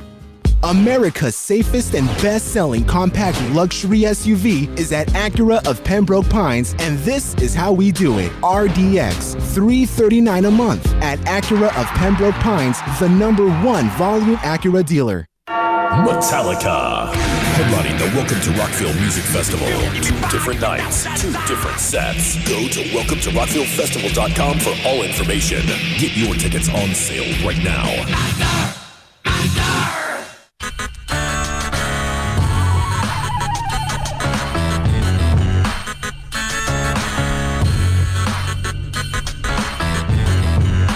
This is the Welcome back. Coming to you live, baby, from the Poker Room here at Hialeah Park every single Friday. You can catch us from 1 to 4, having some fun out here, talking some sports. Really enjoyed our conversation. I always do with Sekou Smith. Sekou is always a great insight. Will Carroll, the injury expert, will join us at the bottom of the hour. Saw a stat yesterday. I think they were one player away from meeting some record trades in the NBA before the deadline. Okay. It's like 42, 40-some. Yeah, because they had a lot last year, too. It was like 86, 87, 80, something like that there was actually like a couple more players moved. Okay. So it was actually a heavy year. Well, our boys did good yesterday getting Andre Iguodala and Jay Crowder. Something for nothing. Yeah, no, in the end, look, you were going to have the other guys here for another year. So I'd rather have these guys here for only one of them, right? I think Jay Crowder and Solomon are gone at the end of the year, correct? I don't even know. I know Solomon's gone at the end of the year. I don't know if Jay Crowder's contract expires this year or next year. You know what? I'm hoping Jay Crowder's contract expires next year. I like him, man. I think he's going to be an excellent role player, man. I really do. I love that pickup. I think he's going to be a guy that we're all going to end up loving, because I've watched this guy over the years, and as a role player, he's not a frontline player. That's what that's the mistake you have with Jay Crowder, is if you start putting him in a position where you're counting on him to like score and lead your team and that kind of stuff. That's not him. He's the guy that gets down and dirty. He's the guy that makes all the little plays defensively, diving for the loose balls, that kind of stuff, rebounding, get a couple dirty, putbacks and all that stuff. No, I'm right. His contract, I'm wrong, I'm saying, or right. I didn't even say that it was. I was just saying hoping. It does end this year. Unrestricted. Yeah, he's unrestricted. Yeah, his last year is this year, where he's making $7.8 million. That is his salary this year. So they are gone with Jay Crowder, but it's money off the books too. So that's a good thing there too. Nothing wrong with at least they're off the books. As for Solomon Hill is also a free agent at the end of the year. Okay? So those guys are gone, and then you get one more guy. You look at the whole deal. We get rid of, like we said, 10, 11, 12, like on your bench. You get commodities back, and you're not healthy. Winslow was not 11 or 12 or whatever. He was probably in the top 8. But when healthy, problem is he's never healthy. But the fact that what did he play? 15 games? Yeah, maybe that. Maybe that. I don't even know if he out played of that 50 some. No, you're not there really. No, he was useless.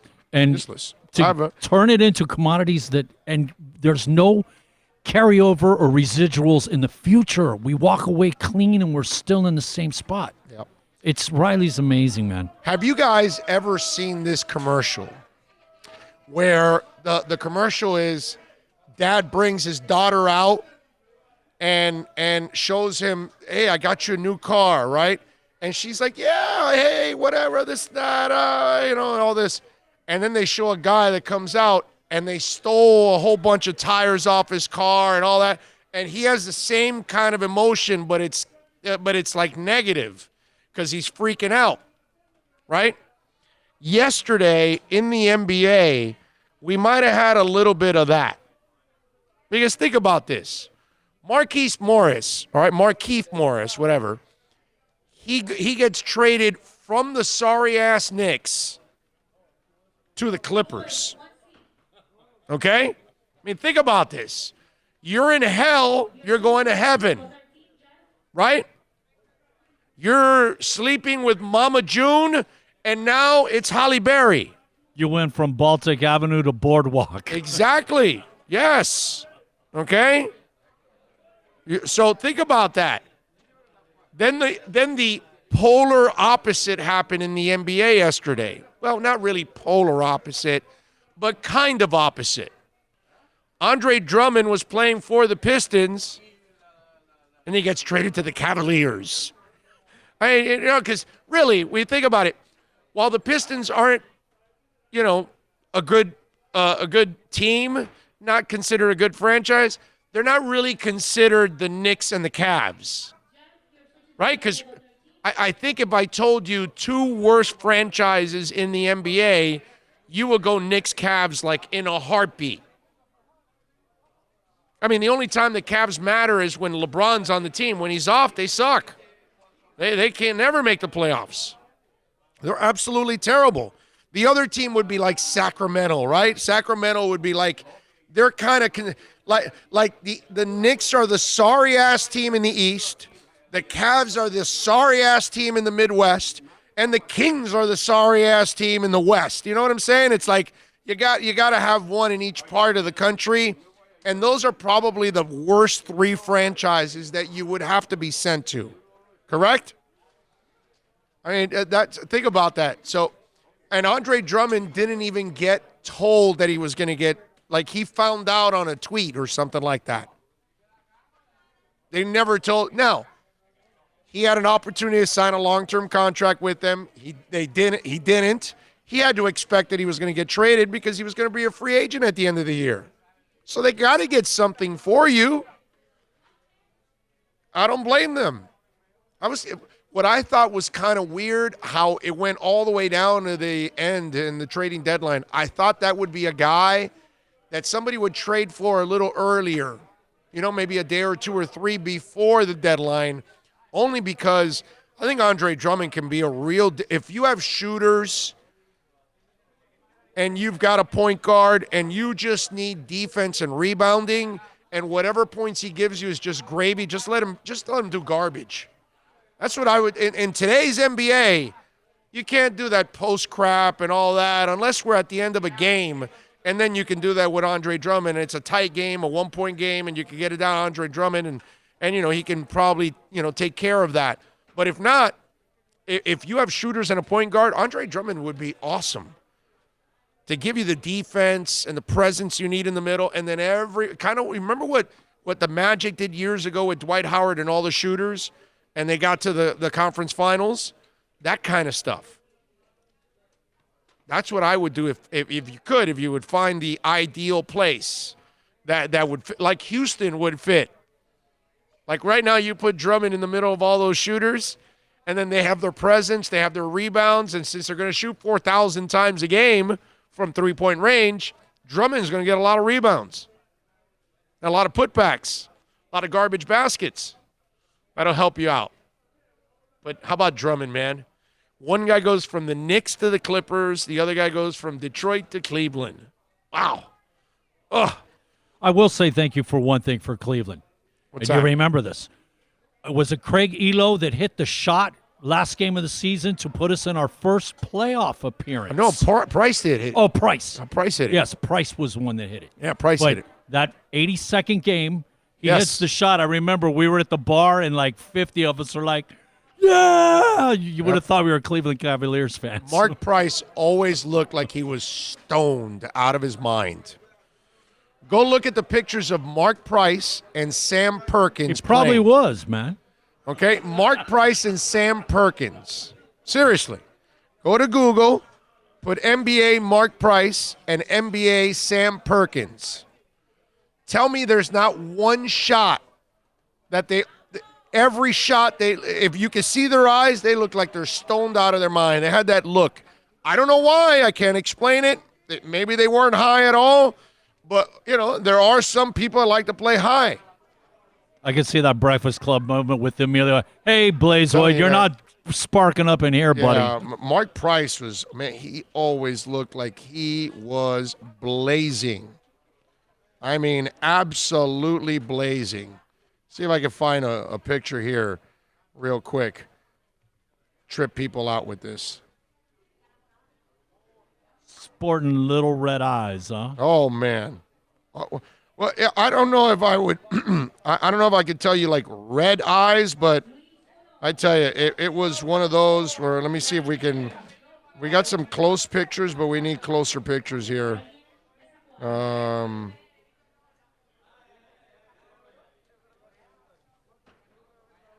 See what I mean?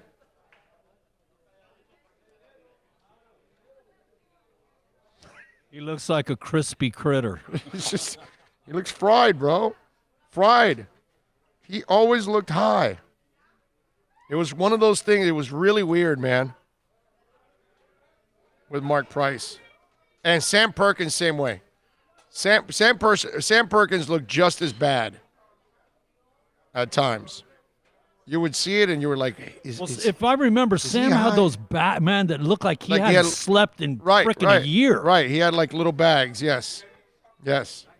I'm trying to little bags. He had some big, heavy, man, I need a bed. Well, life will take its toll. So I wouldn't be surprised. You see? Yeah, I don't know if you can really completely tell, but it's kind of close. Sam Perkins. This years later.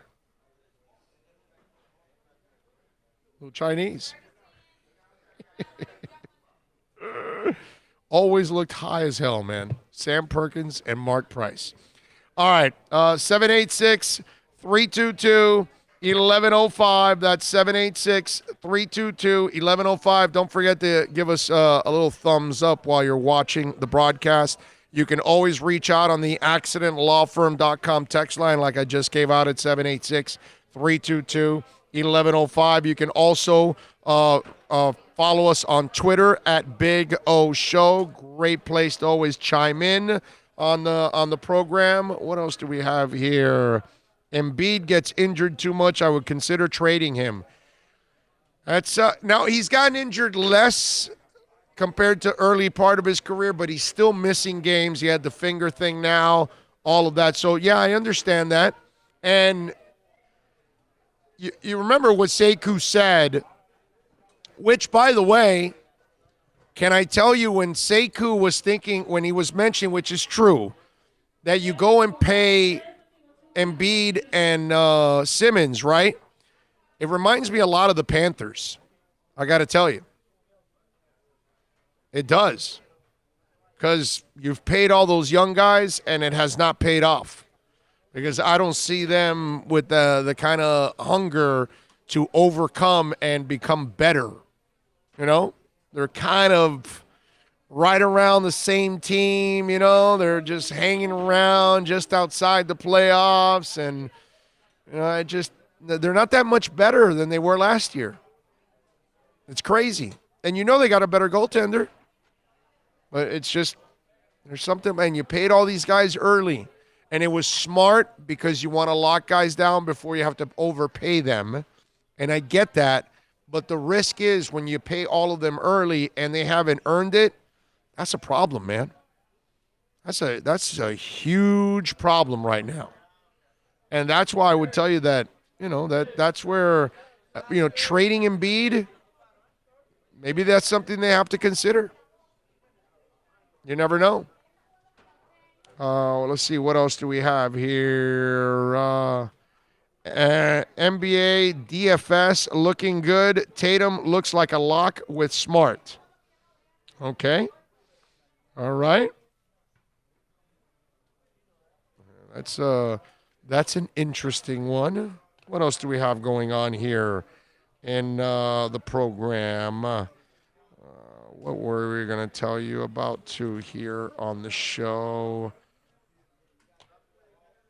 Oh, by the way, not that I'm an expert, but I will be watching re-recording tomorrow night. That's what I'm going to have to do with Bones and Reyes, because I'll be at the concert in Pompano later on in the evening. But anybody give Reyes a chance against John Bones Jones? Again, I'm not an expert. I didn't sleep at a Holiday Inn last night, so I can't tell you how good Reyes is and whether he can take down Jones. But I gotta think that there's a part of the country of UFC fans that are actually rooting for the kid. Because I'm sure that Jones has gotten his share of haters. The way he's conducted himself has not necessarily been the classiest thing out there. You know what I'm saying? So with Reyes, I would imagine that being the underdog at this point and John Bones Jones being who he is, and everybody knows that he's the best, and hey, most people consider John Bones Jones the GOAT. Nobody better. I'm probably one of those that gives him that GOAT label. I mean, this is a guy that's got an opportunity to go down like that if he actually can screw his head on right. So I am intrigued because obviously Reyes comes in with a in other words, he comes in with the resume that we didn't see, was it 2 weeks ago against Conor? Where Cowboy Cerrone had like 12 or 13 losses. That's not the case here. We're talking about a guy that actually, has got a legitimate record, is a guy that can, really get it done. So I would say that, yeah, this is one that's kind of interesting. All right, let's get Will Carroll on.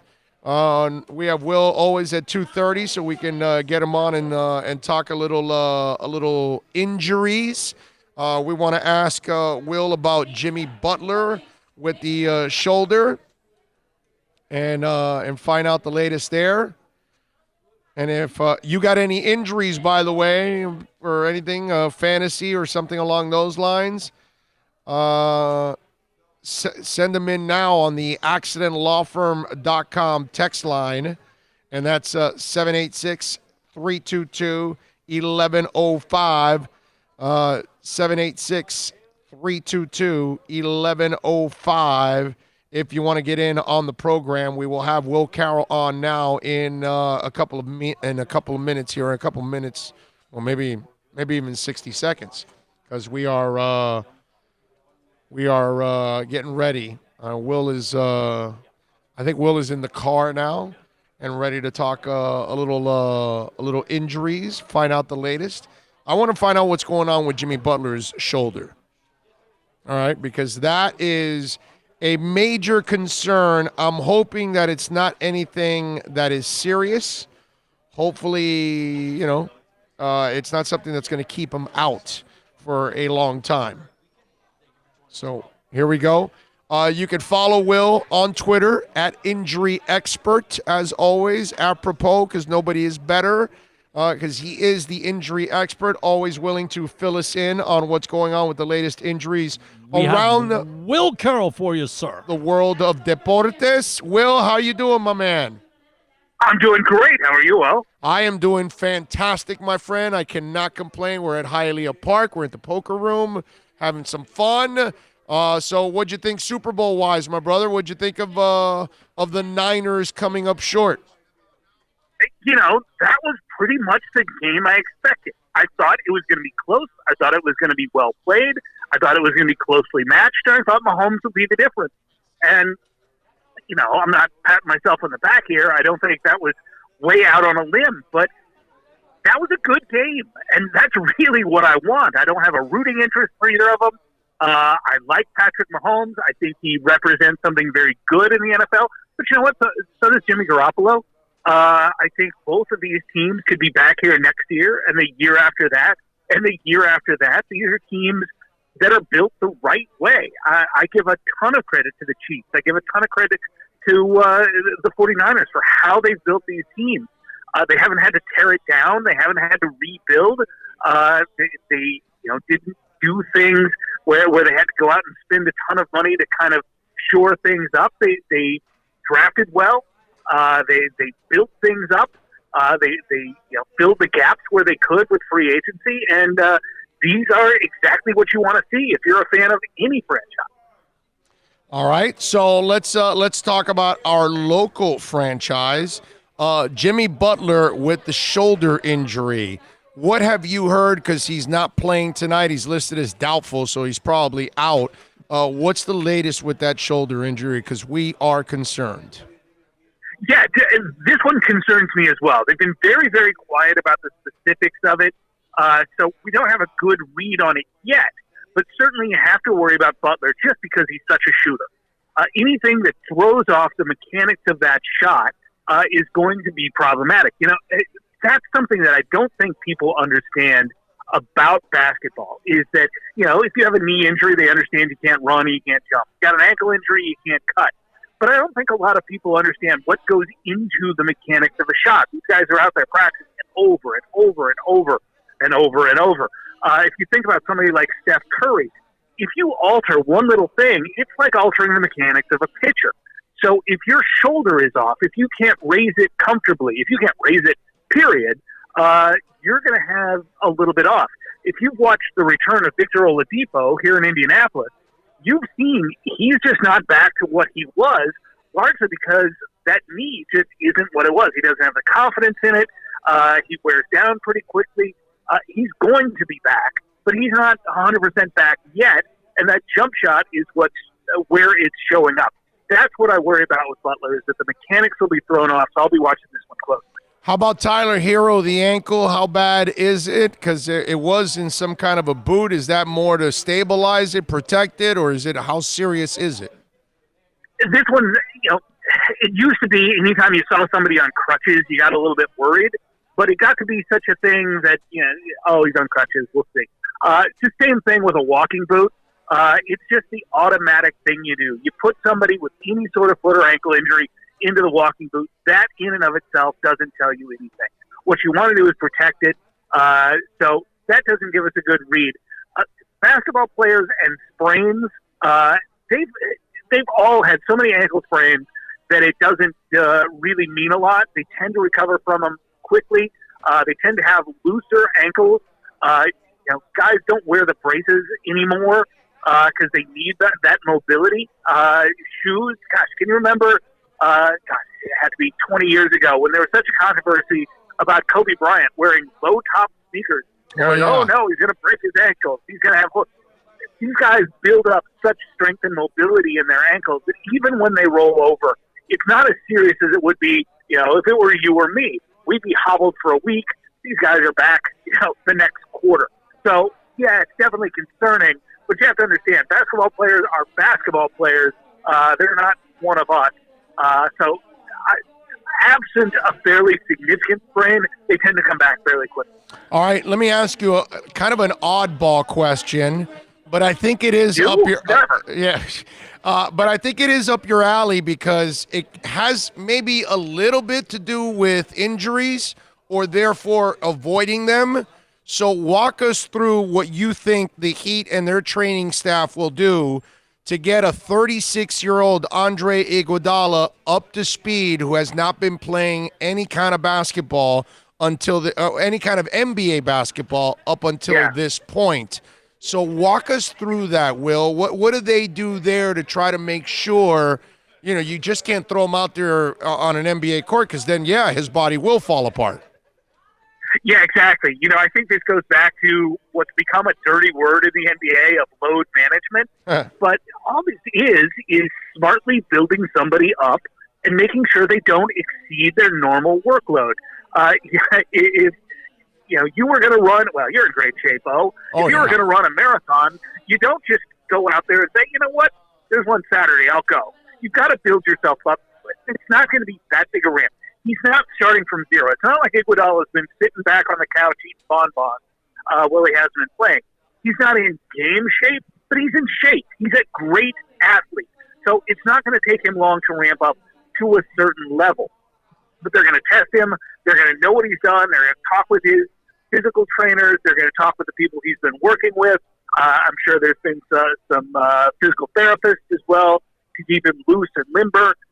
So they're just going to figure out what works for him, build him up smartly, and get him back on the court. You're going to see minute restrictions early. You're probably going to see the use of the G League, which I think is great. We've seen teams be less hesitant to put even the big-name players either in practice or even game situations with the G League. This is what it should be there for. And having those stars go down certainly helps promote it. So I think we're going to see a fairly quick but smart ramp-up for him to get him back on the court because they know they have to maximize their time with him. Okay. All right. Interesting. Jaylen Brown with the right ankle. What's the latest for the Celtic? Yeah, again, this is an ankle sprain, not a terribly high-grade one, enough that it'll probably keep him out a couple games. When you see minor injuries like this that are keeping somebody out of the game, again, think load management. He's going to have to rest at some point. So why push him out there when he is, say, 90, 95%? That's the time you get to rest him. So I think we'll see him miss a couple games. I haven't looked at their schedule to see if there's one that's particularly important. But, if you're getting one of the lower rungs, if you were coming up against a Golden State, which is weird to say, you would kind of find a way to rest against them. But I don't think this is going to be a long-term issue for him. I think you're going to see a couple games, and it's more about keeping him rested and ready for the playoffs and that run than it is anything about this ankle. All right. Will Carroll, by the way, the injury expert, joining us. You can follow him on Twitter at Injury Expert. Kyrie Irving is always injured. Now he's got a knee. What's the latest? Yeah, again, it's Kyrie. Man, I just don't know what to make of this, dude. But on the other side, I'll take a slight left turn from Kyrie and just kind of shrug my shoulders and say Kyrie being Kyrie at this point. Where is Kevin Durant? We're at 9 months, almost 10, after his devastating Achilles injury that we all saw. And it was fluky, it was problematic, but you know what? I'll mention Kobe Bryant again. Kobe Bryant was the one that really changed how we look at Achilles injuries because he came back so well, so quickly. Everybody thought something was different. No, he just kind of changed the timeline by saying, you know what, I'm coming back in 9 months. Now we see people regularly coming back in that 6 to 9 month area. Kevin Durant isn't out there. Did something go wrong? We don't know. Is he practicing, playing, doing anything? I can't find any mention of it. People that I know that should know aren't saying, he's playing 3-on-3, that he's doing all the things we see guys who are coming back do. So if he's just sitting out the rest of the season, then isn't that kind of not only tanking, which I hate, but the most extreme form of load management you've ever seen? Has he been medically cleared? And if he has been medically cleared, why isn't he playing?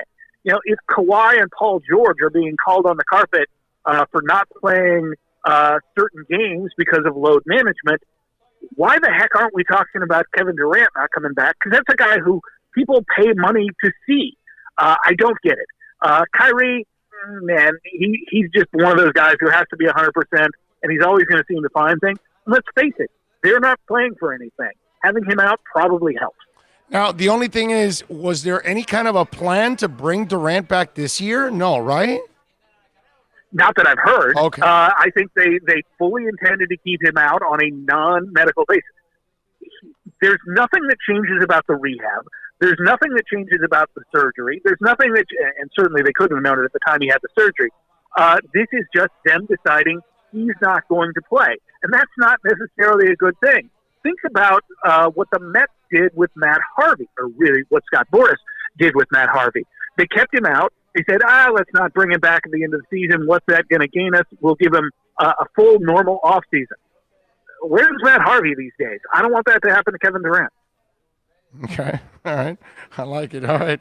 Luka Doncic with the ankle. Is this ankle injury off of the original ankle injury? Okay, walk us through this, please. Yes. Yeah, I don't want to say it's an exacerbation. What I worry about is anytime you see somebody who has these injuries relatively close, you worry about, did it fully heal? Then you worry about, is this something he's going to have for a long time? Now, we don't have a ton of background on Doncic. Obviously, he's been known for a while. But European players, they don't often have the same kind of track record, or at least easily accessible track record.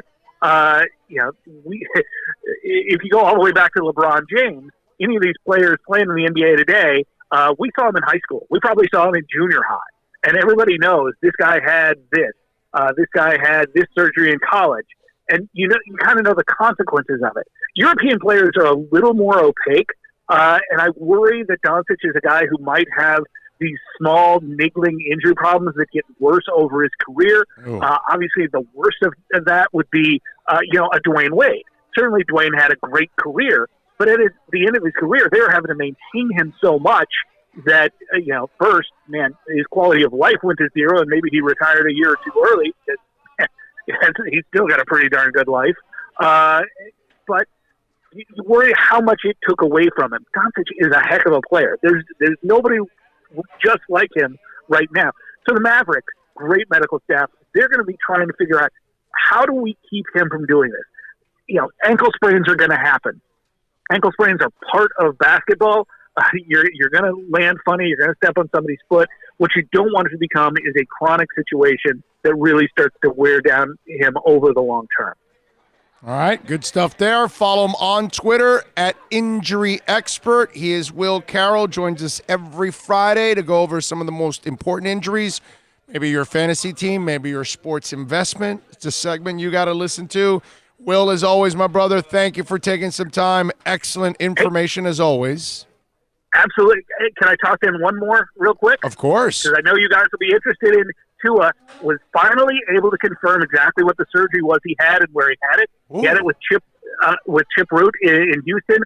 That's what we thought all along. He's one of the top hip guys.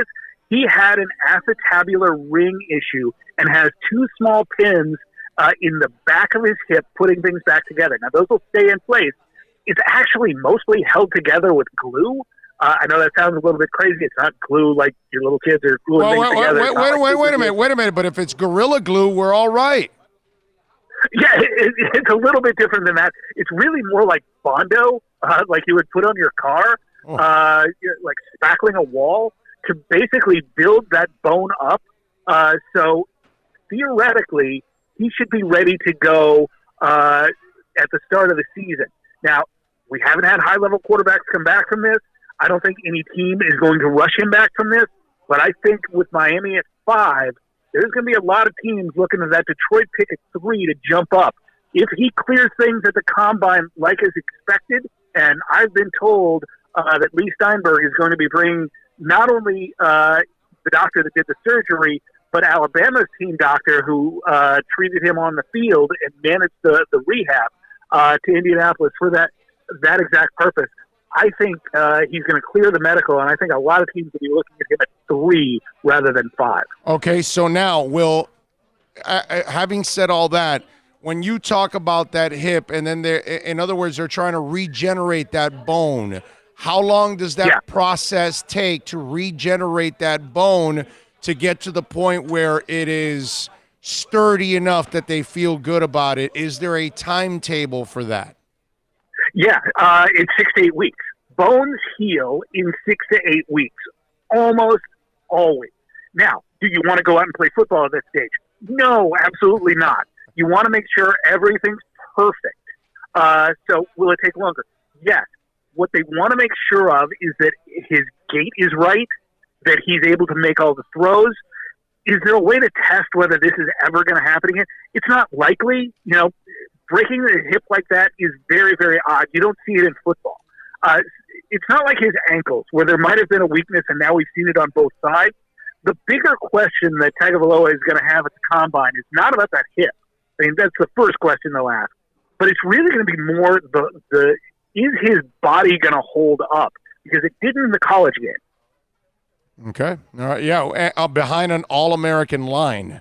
And that's the part that's why I'm kind of off his bandwagon, because I just don't think that he's going to stay healthy. This is a league that plays more games. They're bigger, they're stronger, and they hit harder. It just doesn't add up. Exactly.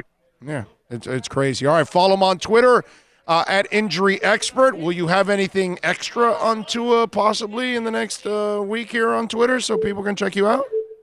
I definitely will have some more on there. There you go. So make sure you follow him at Injury Expert. Find out the latest with Tua. Will, you're a stud, my brother. Great info. Thanks a lot, guys. You got it. There you go. The great Will Carroll, man. That was good. That was good. That was good nuggets right there. You want a nugget? You want a musical nugget? I got one for you. I'm really glad to hear you say that. I thought you were thinking chicken. No. We're at Hialeah Park. Why would I think about that? Exactly. They got really good chicken here. You like Guns N' Roses? Oh, we did until I heard that. Well, yeah, Super Bowl. Yeah. But he hadn't sung in months. I wonder if that was just because he hadn't sung in months. That was so non-effort. Yeah, I'm telling you. So they have an opening act, not on all their North American dates, but they have this act on some of their dates. The Smashing Pumpkins are joining Guns N' Roses for select tour dates later this year. Billy Corgan and company will open up for Axe and Slash's band in Philadelphia, in Detroit, Toronto, Washington, D.C., East Rutherford, Boston. You can check out the rest below. Not us. No. Of course not. Well, remember, we're getting the Tampa date. Well, I'm counting Tampa as us. But that would have been a good reason to drive up, man. For sure. It's still a good reason to drive up anyways. But last year, the Pumpkins toured alongside Noel Gallagher's High Flying Birds, the most recent album, yada, yada, yada, all that good stuff. So they've got those dates for you. Philadelphia is on July 8th, Detroit, July 11th, Toronto, July 13th, Washington, D.C., July 16th, East Rutherford, New Jersey, MetLife Stadium, the 18th, and Boston, Mass. That'll be on July 21st. So those dates right there will have the Smashing Pumpkins. How cool is that? And not us, of course. No. But still, man. That's really, really cool. Remember, those are two huge we have people bands. listening to us in those cities. Yes. Oh, yeah. So good for you guys. We might have helped some of those in those other cities that we gave them the heads up, the Smashing, and it goes on sale the 7th of the month. You see how we always we are looked at as the bastard child that gets the crumbs, and we never get the majors, the big. Rarely, man. Rarely do we get that. Yeah. No, I know. Once in a while we get thrown a crumb. Right. But few and far between. If we want to see, we have to travel. Right. I wanted to comment because I'm surprised nobody has up to this moment. Usually they do. Uh-huh. Yesterday, obviously, your Andy Reid look-alike shirt yesterday. You're sporting awesome, amazing future Hall of Fame. Oh, 9 Inch Nails. Just this year, right? Yes. Trent Reznor. Yes. Yeah, this is actually a pretty cool shirt. I like this shirt.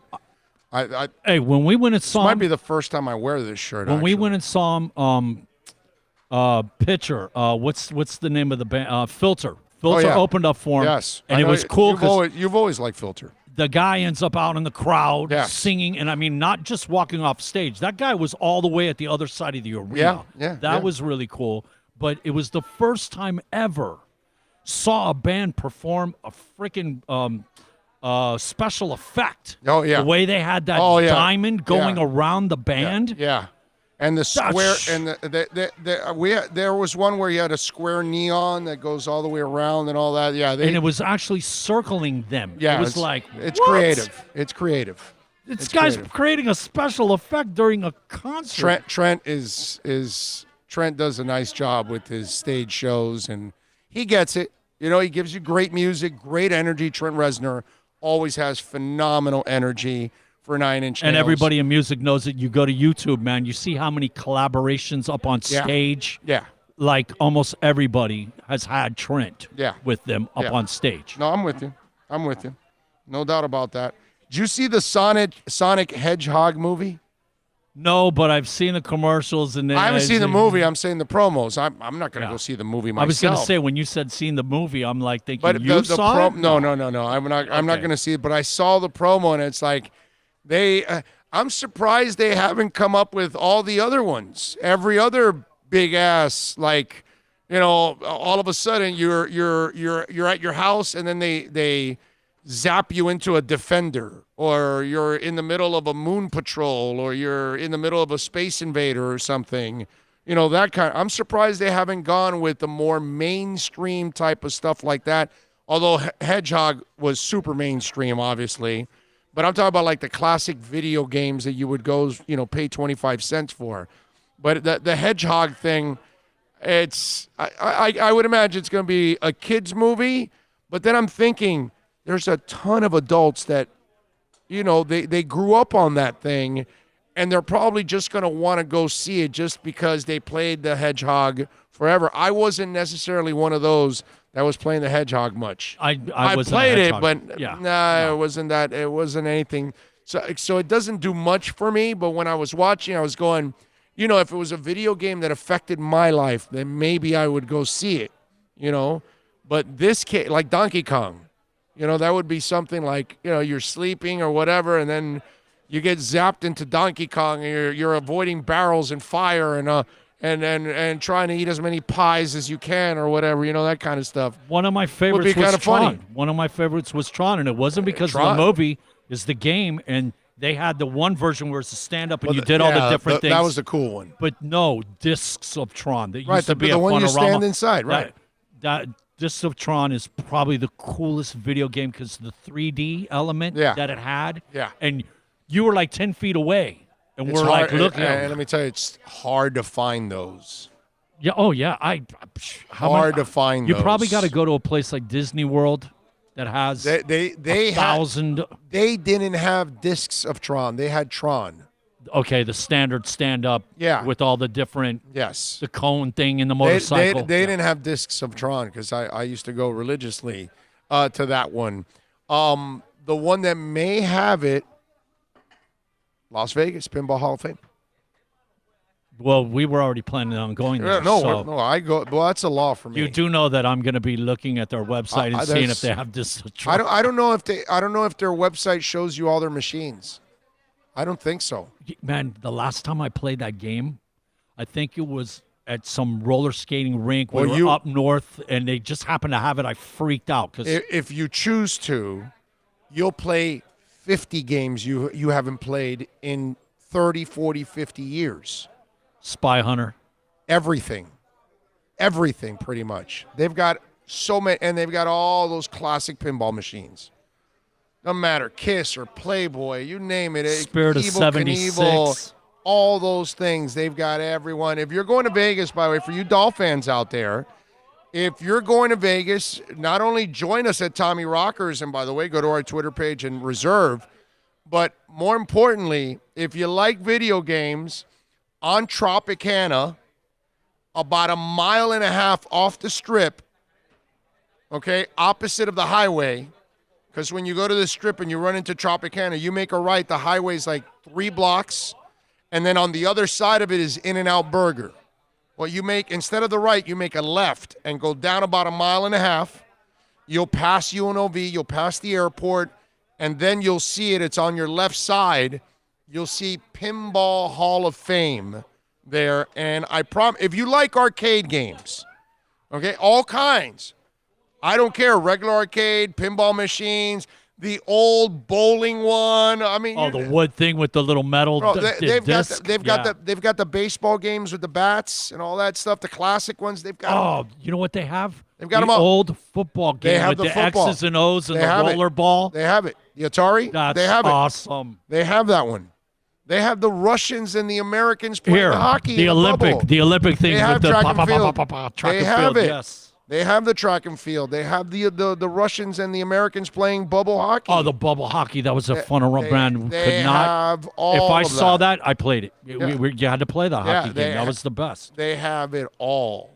They have it all. You know what we need to do? We need to get a Dolphins president, club member. Oh, yes. Up on the phone. We got to take a quickie. Yes, let's do that. Spencer Taylor is going to join us from New Mexico Dolphins Club. He will join us next to start off hour number 4. America's safest and best-selling compact luxury SUV is at Acura of Pembroke Pines, and this is how we do it. RDX, $339 a month at Acura of Pembroke Pines, the #1 volume Acura dealer. No one expects to get into a crash, but I expect you to go to accidentlawfirm.com if you do. Make sure when hiring a driver, you go through a rideshare app so that you can be covered by the insurance, which can be up to $1 million whether you're a passenger or a driver. In other words, don't try to save a few bucks by paying cash instead of going through the app. I'm attorney Bobby Nunez from Nunez Law in Miami, and we're here to help you through the process. Go to accidentlawfirm.com for a free consultation from me, Bobby Nunez. That's accidentlawfirm.com. Thinking about buying or refinancing a home? Act now. Home values are ticking up. Don't put off making a move any longer. Call Michael Kodsey now at Choice Mortgage Bank, 561-441-2730, while mortgage interest rates are still at historical lows. Call now to get pre-approved and buy your dream home. If you're currently paying over $800 a month for rent, call 561-441-2730 now before interest rates go up. Down payments as low as 3.5%. Veterans may qualify for no money down. If you own a home, but you're upside down, Michael Kodsey can help. If you're being denied by your bank or your loan process is taking too long, call 561-441-2730. Act now while fixed rates are still under 3.5%. Offices in Boca and Boynton Beach. Rates and terms subject to change daily without notice. Equal housing lender. NMLS 122081. Plus tax, tech title. It includes $8.99 dealer fee on approved credit. Offers end 11/10/19. Over 1,500 Toyotas are on the ground, and truckloads of new 2020 Toyotas just keep on coming. To eliminate all 2019 models, Toyota of Hollywood is holding the ultimate 2019 model year changeover event. Make us an offer, any offer, and you can buy a Toyota at up to 50% less than their original MSRP when new and used. 50% less. A pre-owned 2019 RAV4, not $30,000, $19,775. A pre-owned 2019 Camry LE, not $26,000, $17,775. A pre-owned 2019 Corolla LE, not $22,000, $12,775. Pay up to 50% less at Toyota of Hollywood, the #1 volume Toyota dealer, based on total retail sales of new Toyotas in the Southeast region for 2014 to 2018 per SCT, on 441 between Hollywood Boulevard and Sheridan Street. Open till midnight. The world's biggest band is coming twice. Metallica. Headlining the Welcome to Rockville Music Festival.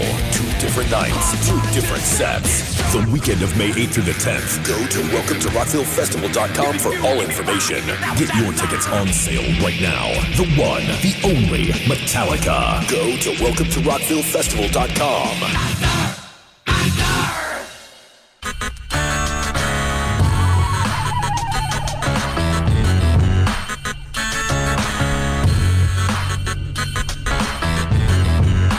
This is the Big O Show. This is the Big O Show. This is the Big O Show.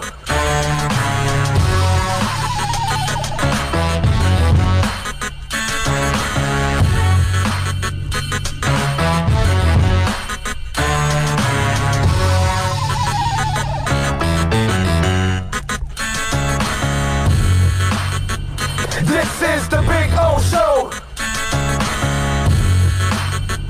This is the Big O Show.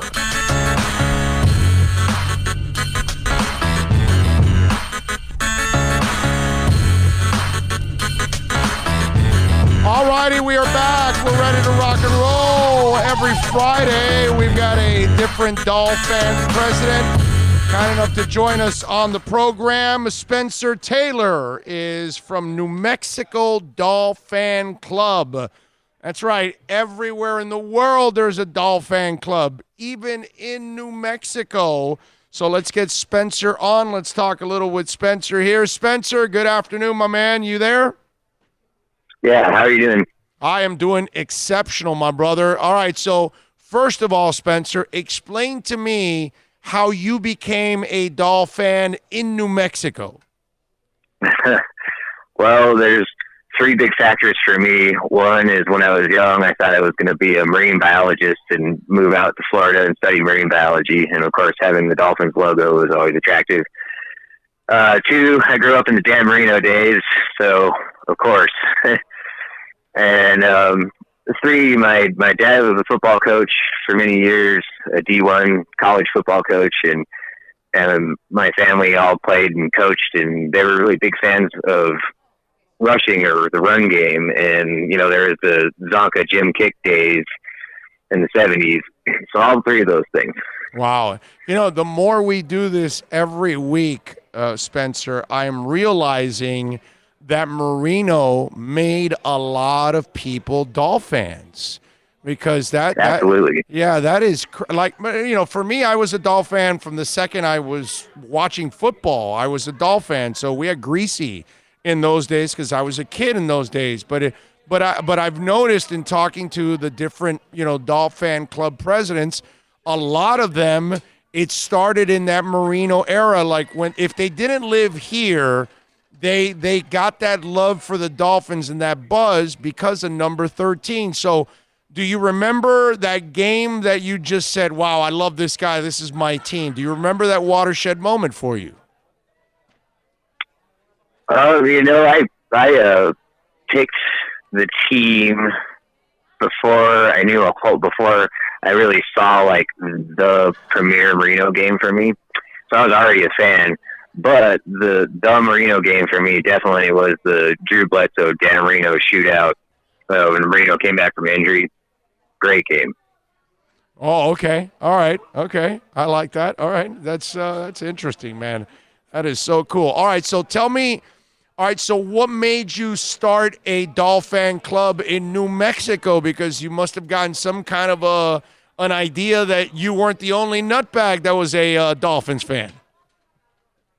Yeah, actually, believe it or not, in the early 90s, when Marino had been around for a while, late 80s, early 90s, we're down here close to the Mexico border, and the Dolphins actually have a pretty big presence in Mexico. So there's actually a lot of fans around here at that time. And, since Marino's been gone, the popularity's kind of dwindled. But I wanted to keep up that energy, and so I would go as I got older, and I'd go to our local sports bar to watch games all the time. I would see like big groups of Cowboys fans because we're also near Dallas or Denver fans. And there were just the Dolphins fans that kind of scattered into little corners, little tables at the bar. And I thought, well, if we could just all get together in one big table like some of these other fans, then we'd have, more fun. We'd have like a more comfortable spot to watch. So I started the club to kind of gather up fans to make bigger watch parties and things. Okay. And so how many people are you up to in your club now? So it's kind of, our numbers, like, they surge and then they shrink because New Mexico is kind of a place where, especially the part of New Mexico we're based in Las Cruces in the south, it's a place that's we have a lot of good colleges and we have really great weather. So we kind of have young college students and older retirees. And then when people get into like their 30s and 40s, they tend to move away for careers. So our numbers go up, down a lot every year. So it's really hard to keep track of. But, our watch parties have ranged from 30 people at the spot down to 5, depending on the week or the time of year. And then the club overall, I think we're probably around 500 members across the state. Wow. That's awesome. And I would imagine that sometimes the numbers were kind of low this year with a rough year. Well, yeah. Well, it actually just more has to do with who's still living in the state at the time, more than the actual success of the team. Because we're pretty diehard. We stick with them through good years, bad years. Well, we have to. Were there we have to, dude. That's our team, bro. I mean, come on. Yeah. That's some people. I never understand the person that fluctuates and just, well, no, I'm going to go with the hot team and I'm going to go with this team. No, man, you got to hang in there. eventually, our boys will bounce back. Absolutely. I mean, we were there in the 1-15 season, sat through and waited for that Camarillo touchdown, and then we were there the next season in the playoff season when Sperano came along. And so, we've been there ups, downs, all through it all. You got it, man. That's the only way to be. So does the New Mexico Dolphin Club travel, or is it more about you're being at a bar or a spot for the team? Well, we have a regular fan club watch party at the Game Sports Bar, the Game 1 in Las Cruces, New Mexico. And our vice president just recently moved to Albuquerque, so we're starting to establish a bigger presence in Albuquerque, which is the biggest city in New Mexico. And then we travel to at least one game a year, and we try to do more, and then we usually do the draft as well. You can find us in the tailgates by we have giant yucca sticks, which is the New Mexico state flower. Of course, we find them dead because pulling a state flower is illegal. So we find them dead. We pull these sticks off the ground, and then we stand them upright on the stands, and we hang all of our ornaments and our banners and everything on them. And we have a big Dolphins logo with the Zia symbol on the background, which kind of works out because the Zia symbol is the symbol of the sun in New Mexico. It's our state flag emblem. And, the dolphin has a sunburst behind it, so it fits in right with the sun. Nice. By the way, don't the Dolphins play the Cardinals this year? Absolutely. Oh. Actually, we have a lot of opportunities this year to get out to see games. We'll probably Raiders, Chargers, right? Raiders and Chargers, yeah. Chargers, Raiders, I think we have San Fran and San Fran. We have Denver and Denver, which we guaranteed will be at the Denver game because we have connects to season tickets in Denver. So every time they're in Denver, we're there. I thought you were going to tell me because the weed is legal. I thought that's what you were going to say. Well, we'll consider it. Yeah, there you go. Hey, is it legal in New Mexico? Have you guys made it recreational? No. Oh, okay. All right. It's kind of sad. I think we should have been one of the first to do it because, tax dollars into education, it would really help us here, I think. But I think that's another topic. But you guys are like a strong Republican state, right? We're kind of 50-50. We swing back and forth. Okay, because if there's more Republicans, then it's going to take a little while for it to pass. If it's more Democratic, then you might get it. It's like us here in Florida. It'll take forever for it to pass here. We'll be one of the last states that will approve recreational. I mean, we'll be like right before Utah, something like that, because Central Florida and especially the Panhandle, that's as backward as it gets. That sets us completely back. They have they can't think modern at all in any way, shape, or form. So I don't know how it is in your state, but in our state, it's kind of separated into 3 states. We swing back and forth, and we've been pushing it, but it's slow in coming. It's kind of sad though, because I think we could have been one of the leaders on that front, but that's only up to me when it comes time to vote. Yeah, no, I'm with you there. It's weird because it could help a lot of people, and obviously the taxes would help a lot of people in a big time way. We're talking with Spencer Taylor, by the way, the president for the New Mexico Dolphin Club. So, Spencer, are you going to join us in Vegas for the draft party at Tommy Rocker's, or maybe you're going to stand over there with everybody else by the fountains? Absolutely. Mondo de la Cruz, the vice president, and I are working our tails off right now trying to find a way to get club members to the draft. He and I are going to find a way there one way or the other. We always do. But, sometimes we get a little help from the franchise on the inner circle because we're part of that group. But when we don't, then we try to seek out tickets. So we're just waiting on ticket information right now, and we should definitely be there. Okay. All right. Suggestion, brother. The hotels are crazy. Look for an Airbnb. You'll get a better deal. Much better deal. Okay. Because what they're charging for hotel rooms, I think Hooters went up to like $300 a night. And the Hooters hotel in Vegas you shouldn't pay more than $52 for a room in that place. Okay, I mean seriously. And it's $300. Get the hell out of here. I mean, unless you're gonna, have like a couple Hooters babes constantly like serving you in your room, I don't know how you would pay that kind of money. So just in case, Airbnb, my brother. All right. Yeah, we're in New Mexico is a pretty outdoorsy state, and our vice president works for the Forest Service, and I guide nature walks and meditation. So we do a lot of camping. Oh, so okay. There's a good chance that we'll actually be camping on the outskirts and driving in. Oh, wow. That's interesting. Camping. Wow, because at night it'll be nice and cool in the desert, so it's not going to be all hot and sticky and stuff. So, yeah, that actually could end up working, except you got to watch out for them coyotes. Look out, baby. Yeah, yeah, we're used to them. They live in our backyards out here. We got rattlesnakes and coyotes and all kinds of things out here, scorpions, so... That's another day in paradise for us. So you grew up, you're born and raised in that state? I was actually born in Laramie, Wyoming.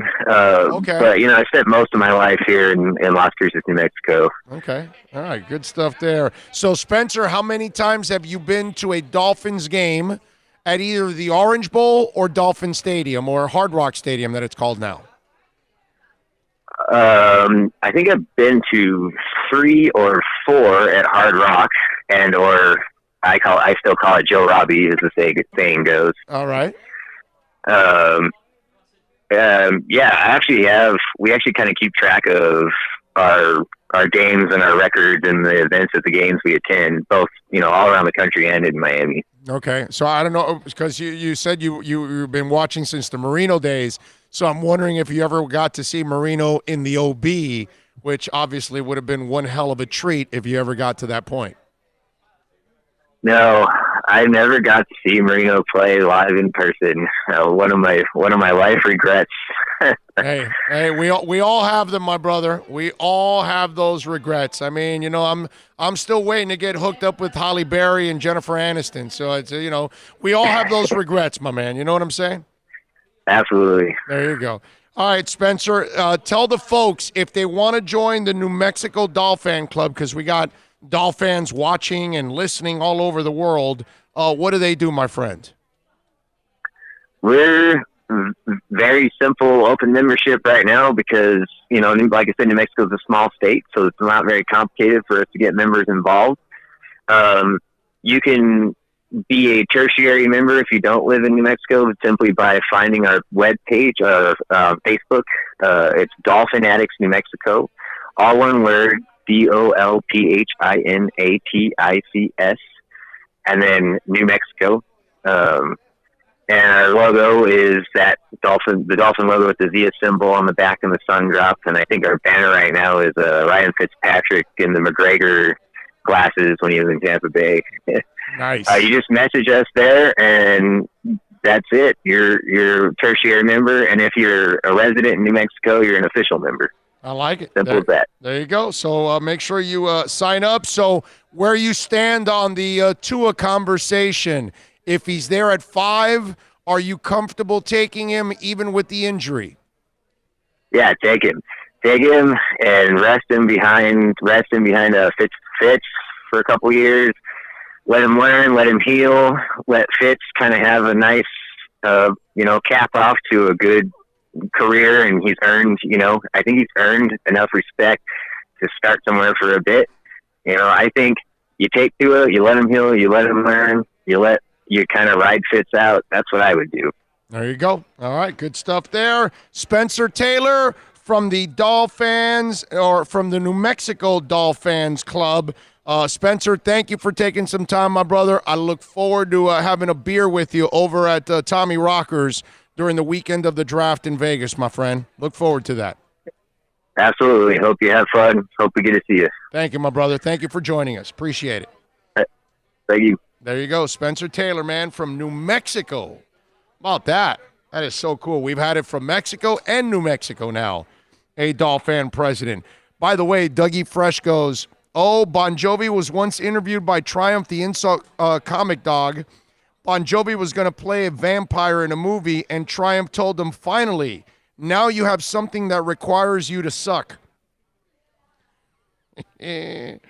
Trubo says, if you're in the playoffs in the East, would you want any part of the Heat in the first or second round? Let's go. No, you won't. NorCal says, I just roasted a fat bowl here. Do I do my workout and listen to the last hour of your show? Of course. Of course. Enjoy the bowl, enjoy the workout, enjoy the show. Thank you for the president info, as always, my brother. Yes, definitely. Brandon says, NBA DFS, again, after some more research, possible low ownership on Mavs versus Wizards. Look at Finley Smith. Brunson, good values today. Brunson definitely with, as long as Luka's out, Jalen Brunson is a excellent pickup with the Mavs. I agree with you on that.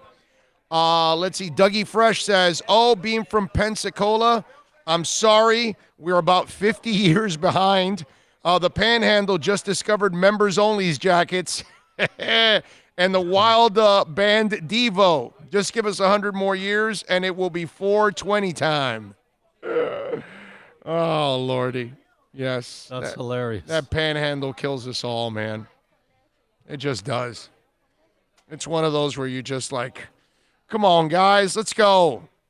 Let's catch up to the modern world. You guys are way behind. It's disturbing how behind they are over at the Panhandle. It's like Central Florida's behind us, but then the Panhandle's like 400 years behind us. Really, it's just a weird dynamic. We really should be 3 states, okay? Because we are. So the Gold Coast and down is a completely different area, and maybe even less than or Treasure Coast. I'm sorry, under the Treasure Coast, where we start with South Florida. Probably I would go South Florida down. Is really completely different. Treasure Coast might be closer to the Central Florida thinking, but then the Panhandle, forget it, dude. That's deep south. That's they are way behind. Yeah, I think Dougie Fresh is about right. They're about 100 years behind. When you're over there and you talk to them and you say anything about Florida, they're all about Alabama. Yeah. It's more it's of just the like south. You do know what state you're in, right? No, they're not. They're not anywhere. They don't resemble anything that we think like down here at all. Not even close, man. Here, Triumph the Dog interviews. One of the funniest and best skits you'll ever see was them out in front of Man's Chinese Theater. Oh, yes. For Star Wars. Yeah, I remember that. Which button is the one that calls your mom to come pick you up? Yeah. With Darth Vader. That was awesome. That was awesome. They're playing Risk. This is usually a game played by 13-year-old boys that have never had sex. He was completely on a roll. That was so awesome, I think it was like 12 minutes, 11 minutes. It is hilarious. Yeah. Incredible. Heat are in action tonight, by the way. 10 o'clock, they are taking on the Kings on the road. No Jimmy Butler and no Tyler Hero. I haven't seen anything yet if Jay Crowder is playing. I hope he is, because they really, really need him, like, in a bad way. It would be perfect if they could get Jay Crowder to play. I mean, not that Jay Crowder is going to be, your savior or anything like that. The bench is thin, man. We need some bodies. But you need something in there. And he would help out. He would definitely help out on defense. I'm trying to see if there's anything new. I don't see anything except that Jimmy Butler just ruled out of this game, along with Tyler Hero also will not play against the Kings.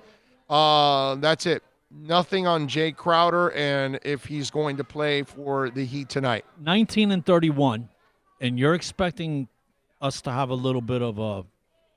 Rashawn Holmes is also questionable for tonight. So it looks like they may not have one of their big men. You think it's going to be a battle tonight? Yeah, I think it will be a little bit. With all the bodies we're lacking. Well, we're without Tyler and Jimmy. I mean, I think it definitely will be a battle. They could lose this game. I was thinking that there's a shot. Now, I'm not saying that like there's even 50-50. They should win the game, but if at the end of the night they lost, I'll be disappointed. But I'm not going to be shocked without Butler, without Hero. You know, I'm not going to be shocked at all. I figured we win these 3 and then but have a hard time with Utah to finish up. But you expected Butler to be playing. That's true. Well, and Hero. Yeah. You know what I mean? Now you have and those Myers those, not even to make the trip. Right, man. and that's another. And that's another. I mean, you could kind of make up for Myers because you're going to give Olynyk more time, and Olynyk's not bad. He's done a good job overall. So you know you don't lose too much. But with Butler gone and Hero, man, you lose a lot. You lose a lot because remember tonight there's like more of a burden on Goran Dragic. Hey. The guy you're forgetting about, man, is Gabe Vincent, our new secret weapon. That's right. Sioux Falls killer. You know what? Actually, he should have a huge game. He is in his backyard tonight. He's home, remember? Mm-hmm. That's where he's from, that area. Oh, yeah, that's right. Yeah. Yeah, that's right. He should get minutes. And if he's he's going to get minutes anyway. Well, you know what I'm saying. If he's if he's home and all, you know what I mean. Hey, man, put the kid out there. Let's see what he's got. Are you a Dead and Company fan?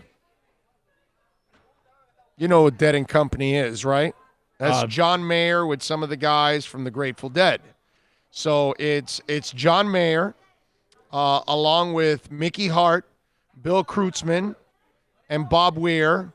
And Otel Birdbridge and Jeff Chiminetti, I want to say. We're talking about the same John Mayer, right? We're thinking, yes, John Mayer. You ever seen him play guitar? Like really jam? I want to say the acoustic. Yeah, that like I was really, like, really wow. good. He plays blues. I do and remember stuff. that. I do remember that. You could go back and go look at the Rock and Roll Hall of Fame, the one that he inducted Albert King, who's one of the legends in the blues guitars. Put it this way, it wasn't a long-haired dude with spandex or leather that sported a flying V first. No, it was a big black guy playing blues back in the 40s and the 50s named Albert King, okay? Or 30s too, I don't know. I got to look back. Albert King's quite a bit back. But Albert King was like the first dude to like really sport the flying V. You know, we all think of metalheads and the flying V and all that. You would never think of an older black dude, heavy-set black dude that plays blues and he's styling a flying V. You would never think that. That's awesome. Albert King is the king of the flying V. Okay? It isn't Rudolph Schenker or Randy Rhoads. Okay? Before those guys, Albert King, baby. Anyway, go see John Mayer introduce Albert King, and then also play his music. He's really good, man. I never knew he was that kind of guitarist because I don't really like his fluff music. I'm not really into his stuff. You know, it's kind of mellow stuff, and it doesn't. His music really doesn't do too much for me. So, because it's kind of mellow, I didn't really look at him like a badass musician. You know what I mean? Of course. He goes to the Rock and Roll Hall of Fame, dude, and starts playing and wailing, and I'm like, whoa, yo, John, all right, man. All right, you got my respect now. A little like Andy Taylor doing Power Station. It was like, yeah. Whoa. Yeah, you can't. I mean, you can't just play. You just don't grab a guitar and say, "Hey, I'll play Albert King." No, you just don't do that. You know what I mean? You got to have some skills. So they have announced a summer 2020 tour. It takes place in July and August. All right. They'll play their first shows together back since 2015. And they will go to New Orleans, Boulder twice to Folsom Field, Maryland, Noblesville, Indiana, Atlanta, Georgia, Raleigh, Cincinnati, Clarkston, Chicago twice, Cuyahoga Falls, Ohio. Or Cuyahoga? No, Cuyahoga. It's Cuyahoga? Okay. Cuyahoga I'm Falls. Not sure. Hershey, Pennsylvania. Oh, man. That would be perfect, right? That would be really cool. We call Anna. We hang out. We go into Hershey Park, enjoy, and then it's at Hershey Park Stadium. Are you kidding me? Right. Isn't this so cool? East Rutherford. Wait. Saratoga. What's the date on that? Saratoga. We can visit Bill Parcells. And place a horse race. Yeah, and then Bristol and Boston, and that's it. No dates here. When are he in Hershey? They're in Hershey July 29th. It's not a – that's actually – I was going to say, well, you know what? It's baseball season. Maybe we could do like Hershey and then go down to the Canton, Ohio. And I don't know if I know you. You're really going more for the park than the band. Well, of course. Right. If I'm going to make that tour or that trip. Don't forget some Hershey chocolate. Man. I like Dead & Company. I've seen them. But here locally, I'm not driving or flying up to Hershey Park for them.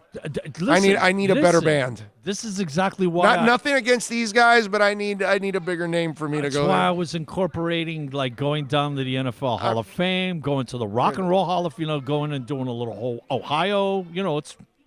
Have you been to the NFL Hall of Fame yet? No, I've been to the Baseball Hall of Fame twice. I've not been to Baseball Hall Canton. of Fame blows away football. Like it's not even close.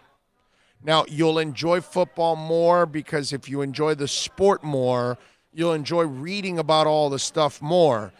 But the setup, the look, the way it's all organized. Cooperstown blows Canton away. Just the building of the Hall of Fame is more organized. The football one is unorganized because it's got the first little building that they established it, and then they added other buildings to it. So it's like, it's kind of bogus. Really? Yeah. Like, personally, I would. That sounds so not NFL. I would tear it all down because all they did was add on to the original, add another little building and another little bit. It's kind of bogus. It doesn't really impress me. I have to say it because when you go to the baseball one, dude, forget about it. It's like, it's awesome. It's like, it is 4 floors, 5 floors, really beautiful building. Everything's so well made. Everything that they have, movies, all that stuff that they share with you, it's really well. And then it's in a little town that is completely all about that. Abner Doubleday Field is like right there. Yeah. You've got all the bars. You've got all the memorabilia places that you can buy if you want to buy a Mickey Mantle jersey. Like I bought a Mike Schmidt Phillies jersey because that's what I grew up with. That was my guy. And so I said, I got to buy, even though I'm a Marlins fan, but I had to buy a Mike Schmidt Phillies jersey because that's my favorite baseball player of all time. And because when I was a kid, I was a Phillies fan. Since I didn't have baseball down here. And let me tell you, Cooperstown, there's nothing like it, man. I haven't been to Springfield yet for the basketball one. I love the football one, but I'm just telling you, the way it's constructed. We're going. It's not. We've already agreed. Wade, when Wade goes in, we're there. For sure.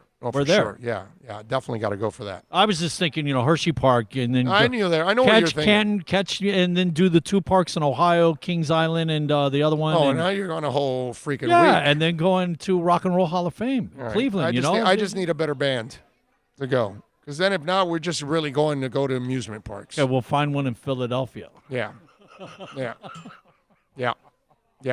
And the good thing is apparently they've got new coasters there, so that'll be pretty cool. Well, the last time I was there, they had 2. They had the upside down one, standard back in the day. I mean, God, I was 13 years old. And then they had the 2 woods that I had mentioned to Anna, know, and they still have it. Haley's Comet, and I forget the other one, and they run side by side, kind of like Quasi and the other one at Busch Gardens, the 2 woods. Right. Same principle. You've been to Hershey. Yeah, definitely. But that wooden roller coaster, I forget. That thing's got to go back to the 50s easily. Yeah. That was nice. Okay.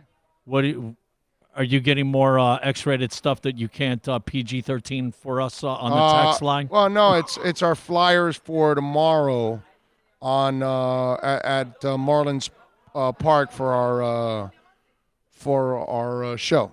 I do have a couple of shows to watch tonight regarding going to be with the Marlins tomorrow. They had on Fox, Florida. Mm-hmm. They had a couple of training film, blah, and the upcoming guys and all that type of stuff. So it's like one's an hour, and I think the other one's a half hour. And I figured, let me watch those 2 shows to just at least get a little background. Right. No, because in all honesty, let's face it, the way it's been, there was no reason to follow them, especially when every night I get to hang out with my dad and watch Yankees games. Why am I going to, No, I get it. I get it. I mean, I watch them. I know that we don't talk too much about it. I keep track of the scores. I know how it is. Highlights. Yeah, I know how it is in this world, and I know how things are. I'm just hoping that they figure it out and they're able to keep players. And that's one thing we'll ask Mike Hill, because we're going to get Mike Hill tomorrow. So we'll talk to the general manager about that. And because I think that's the one thing that people want to know, is that commitment going to be there? And that's the part I think all of us are wondering. Okay. I'm going to sport my Marlins jersey tomorrow, man. For sure.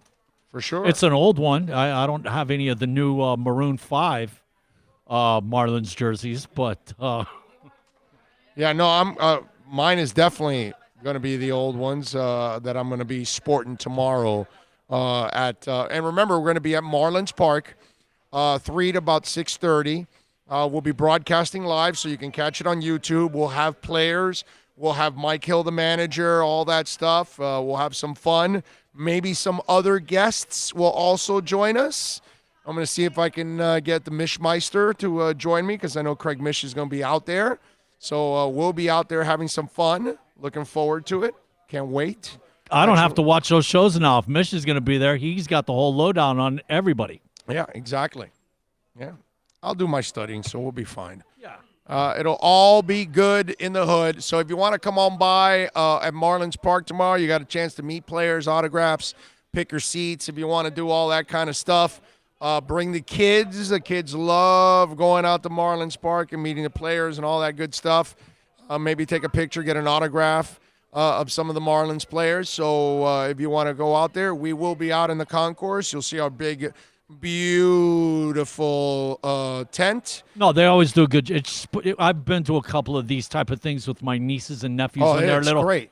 Man, they go all out for the fans. It's a really fun day. Yeah. It's a cool thing, especially for the kids, because that's really what it's mostly about. The adults are there to pick their seats.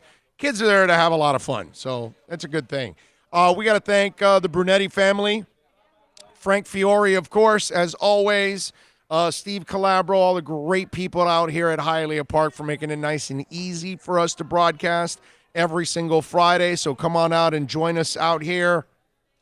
Bill, John, as always, excellent putting it all together. Most of all, we thank all of you out there for supporting us every single day, the way you download it every day. It is just absolutely amazing.